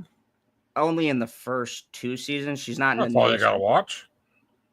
I gotta be honest with you. I watched that. Once again, it's the teens having... There's lots of teen sex. That just weirds me out. So, I know they're adults having... It's just weird. I know. You're super old. We get it, guy. But there is a lot of naked Sydney Sweeney, so I know she made her whole career off that show. It's going to be amazing, dude. The funny part is they were asking about like nudity and stuff, and she said, and this was the best quote I've ever heard, because you know how journalists try to say, "Oh, they're exploiting women," blah blah blah, and she goes, sure. "So yeah," and so she says, "I look good. I am hot, and I don't mind like showing what I have." That's basically what she said. She goes, "I have no problem with doing sex scenes." And then, you know, she threw in as long as they're tastefully done or whatever. But like, she was like, "Yeah, I get fucking naked. I don't fucking care." Like, and it's like, yeah, dude, if you look like Sydney Sweeney, oh, men are objectifying. Shut the fuck up. Like, Everybody's objectifying everybody all the time. Fucking get over yourself, people. yeah, it's like, oh, so it can't happen to guys? How many shows do we see with guys who look like Jason That's Momoa? the only reason Tracker's doing any good. It's the only reason why Jason Momoa has a career. Nobody watches Jason Momoa for his acting ability. Maybe us, because he is pretty decent. He does have a very wide range. But if you ask women, oh, are you watching Jason Momoa because of his acting ability? There's no one. No, you're missing it. It goes like this. It goes, excuse me, ma'am, did you watch Aquaman? She goes, oh, yeah, I seen Aquaman. What did you think about the story in Aquaman? He takes his shirt off. That's how it goes. Yeah, there's no way going. It's a deep, rich story. Maybe if you're fucking John Campea, but nobody else is going. There's emotional weight in Aquaman.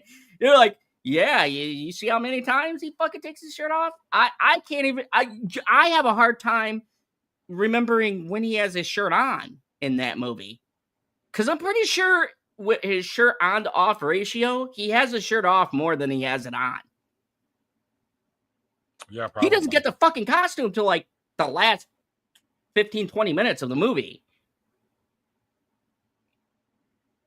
I mean, he's wearing that jacket for a little while when he goes into the bar, isn't he? yeah, but doesn't he still? Doesn't have, matter. like... We're getting totally sidetracked. I'm sorry. We went down that rabbit hole.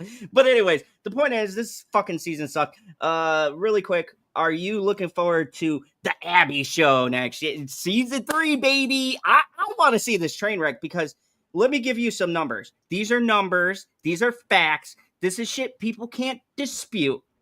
The first 2 episodes of The Last of Us had 8.5 million viewers. Guess how many for the season final? 3.2. Wow. Holy shit. You read a fucking article, you son of a bitch, did you? I did not read that. No. That was exactly right. You, like, exactly hit it on the head. Shit. Yeah. They dropped. Damn I knew near... it went down, and I was like, yeah, we'll cut it in more than half. So I picked 3.2. 3.2. You went from 8.5 million. And you know what excuse HBO and Neil Cuckman said? They said, and I It's a quote, holiday weekend. God damn, it's like you're in my head. Yep, they said Memorial Day weekend was because, but guess what shitty movie did great in Memorial Day weekend? Lilo and Stitch. Broke the Memorial Day record. And shout out to one of my favorite... Previously held by Top Gun Maverick. And shout out to Tom Mission Cruise. Impossible. Please come on the show. Yes, we love you. Been a fan. That's my next review series is Mission Impossible. Fucking love it. Go check it out. Final Reckoning was okay, but I'm still gonna shelf it. Anyways, that isn't the point.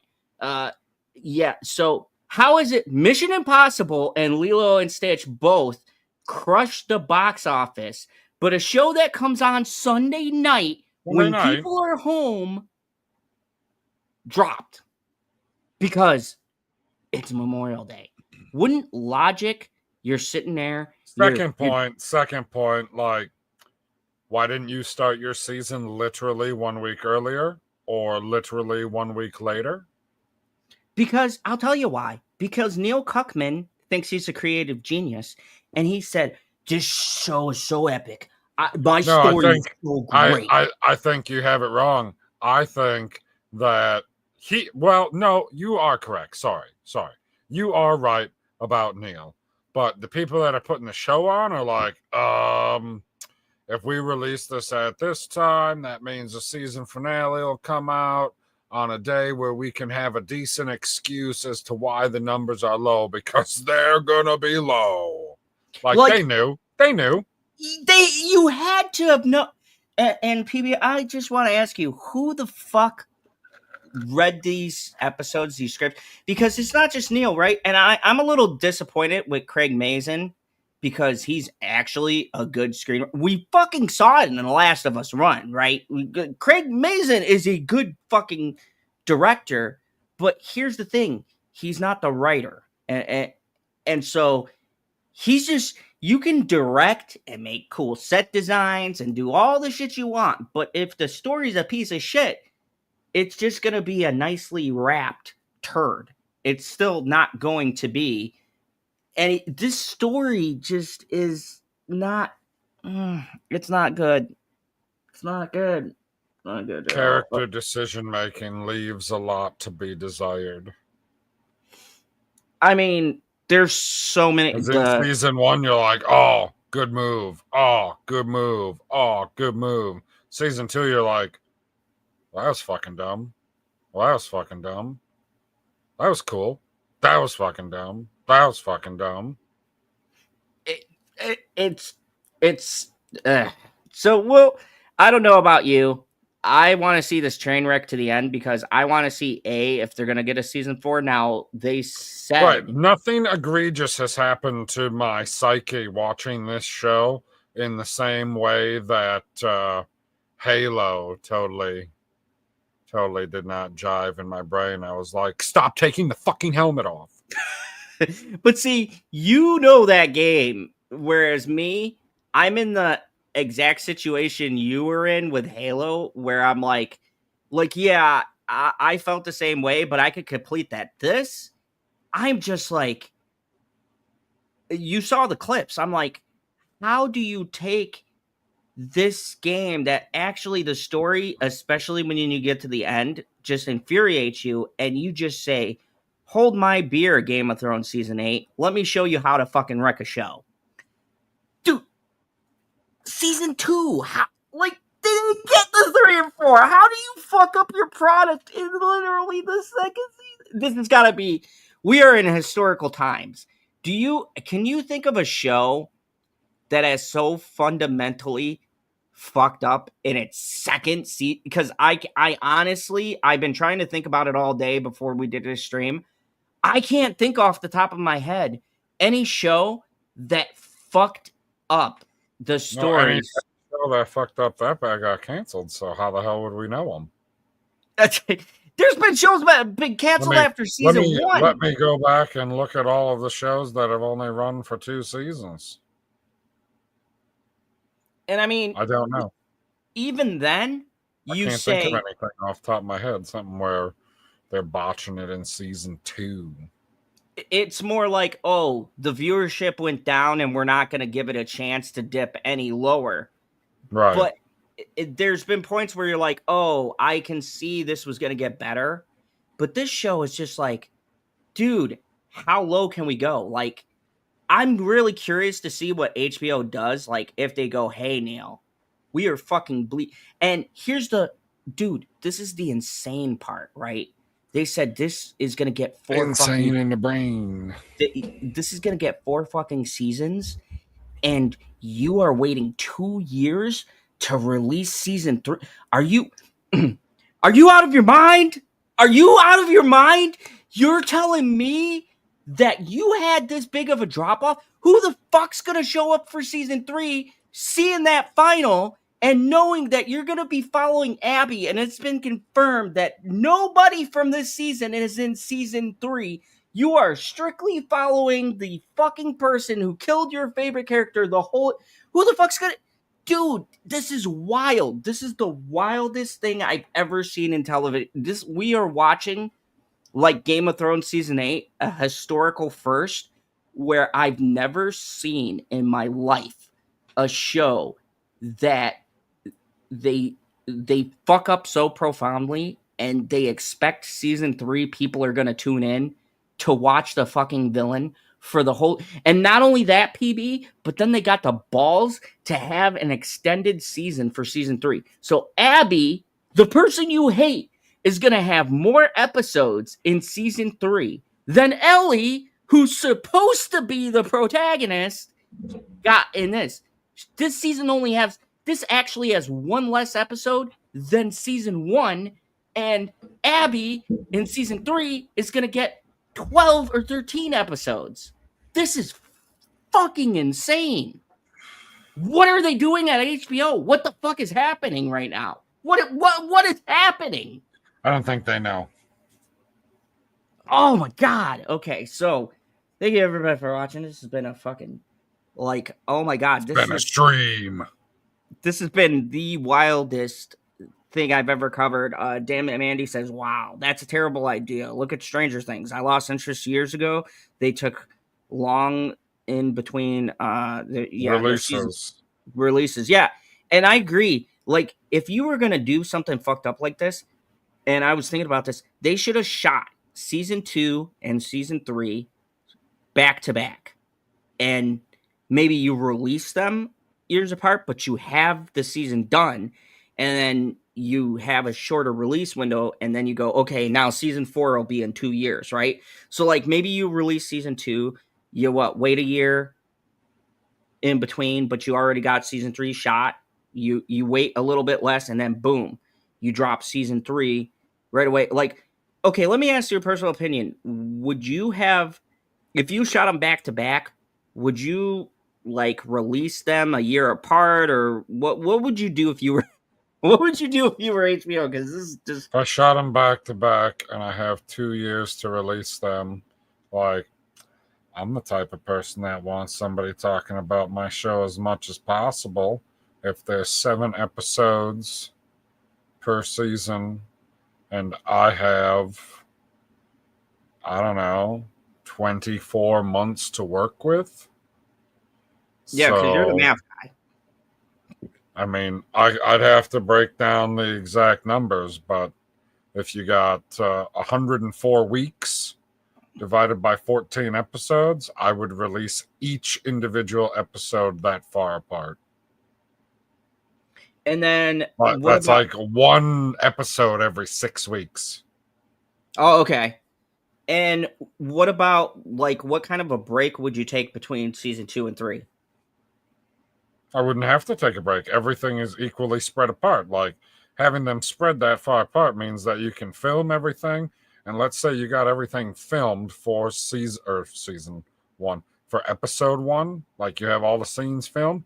Like, as soon as you're done filming the episode, you can start editing the episode and start polishing the episode and then send it out. And then you have another 5-6 weeks, whatever the math comes out to finish the next one, I mean, I wouldn't even necessarily have to have a super tight shooting schedule. Just be like, hey, we're going to shoot for like 2 weeks, and then we're going to take 2 weeks off, and then we're going to shoot for 2 weeks, and we're going to take 2 weeks off. That seems like actually a pretty goddamn good plan. Stops people from fucking burning out, because that's what that's what you heard from Game of Thrones, where they're like, we've been shooting for 10 months. It's like, wow.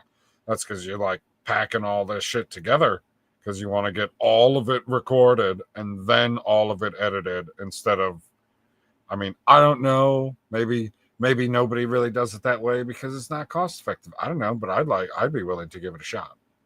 Especially if you got the hype and stuff like that. And so would you it does give you time to be like, okay, let's say you got 6 weeks to build an episode, right? Yep. So I feel like you could record everything for the one episode within 3 weeks, like 2 weeks plus type of deal. Like, hey, we're gonna film everything for 2 weeks, and then if we need anything extra, we're gonna push it into the 3rd week, and then we have 3 weeks of editing and polishing before the episode has to be released, and whatever effects you gotta pop in there and shit like that, and you can be working on the effects before actually putting them in. You know what I mean? Yep. Beforehand, so it's not like you have to wait for that stuff to be done.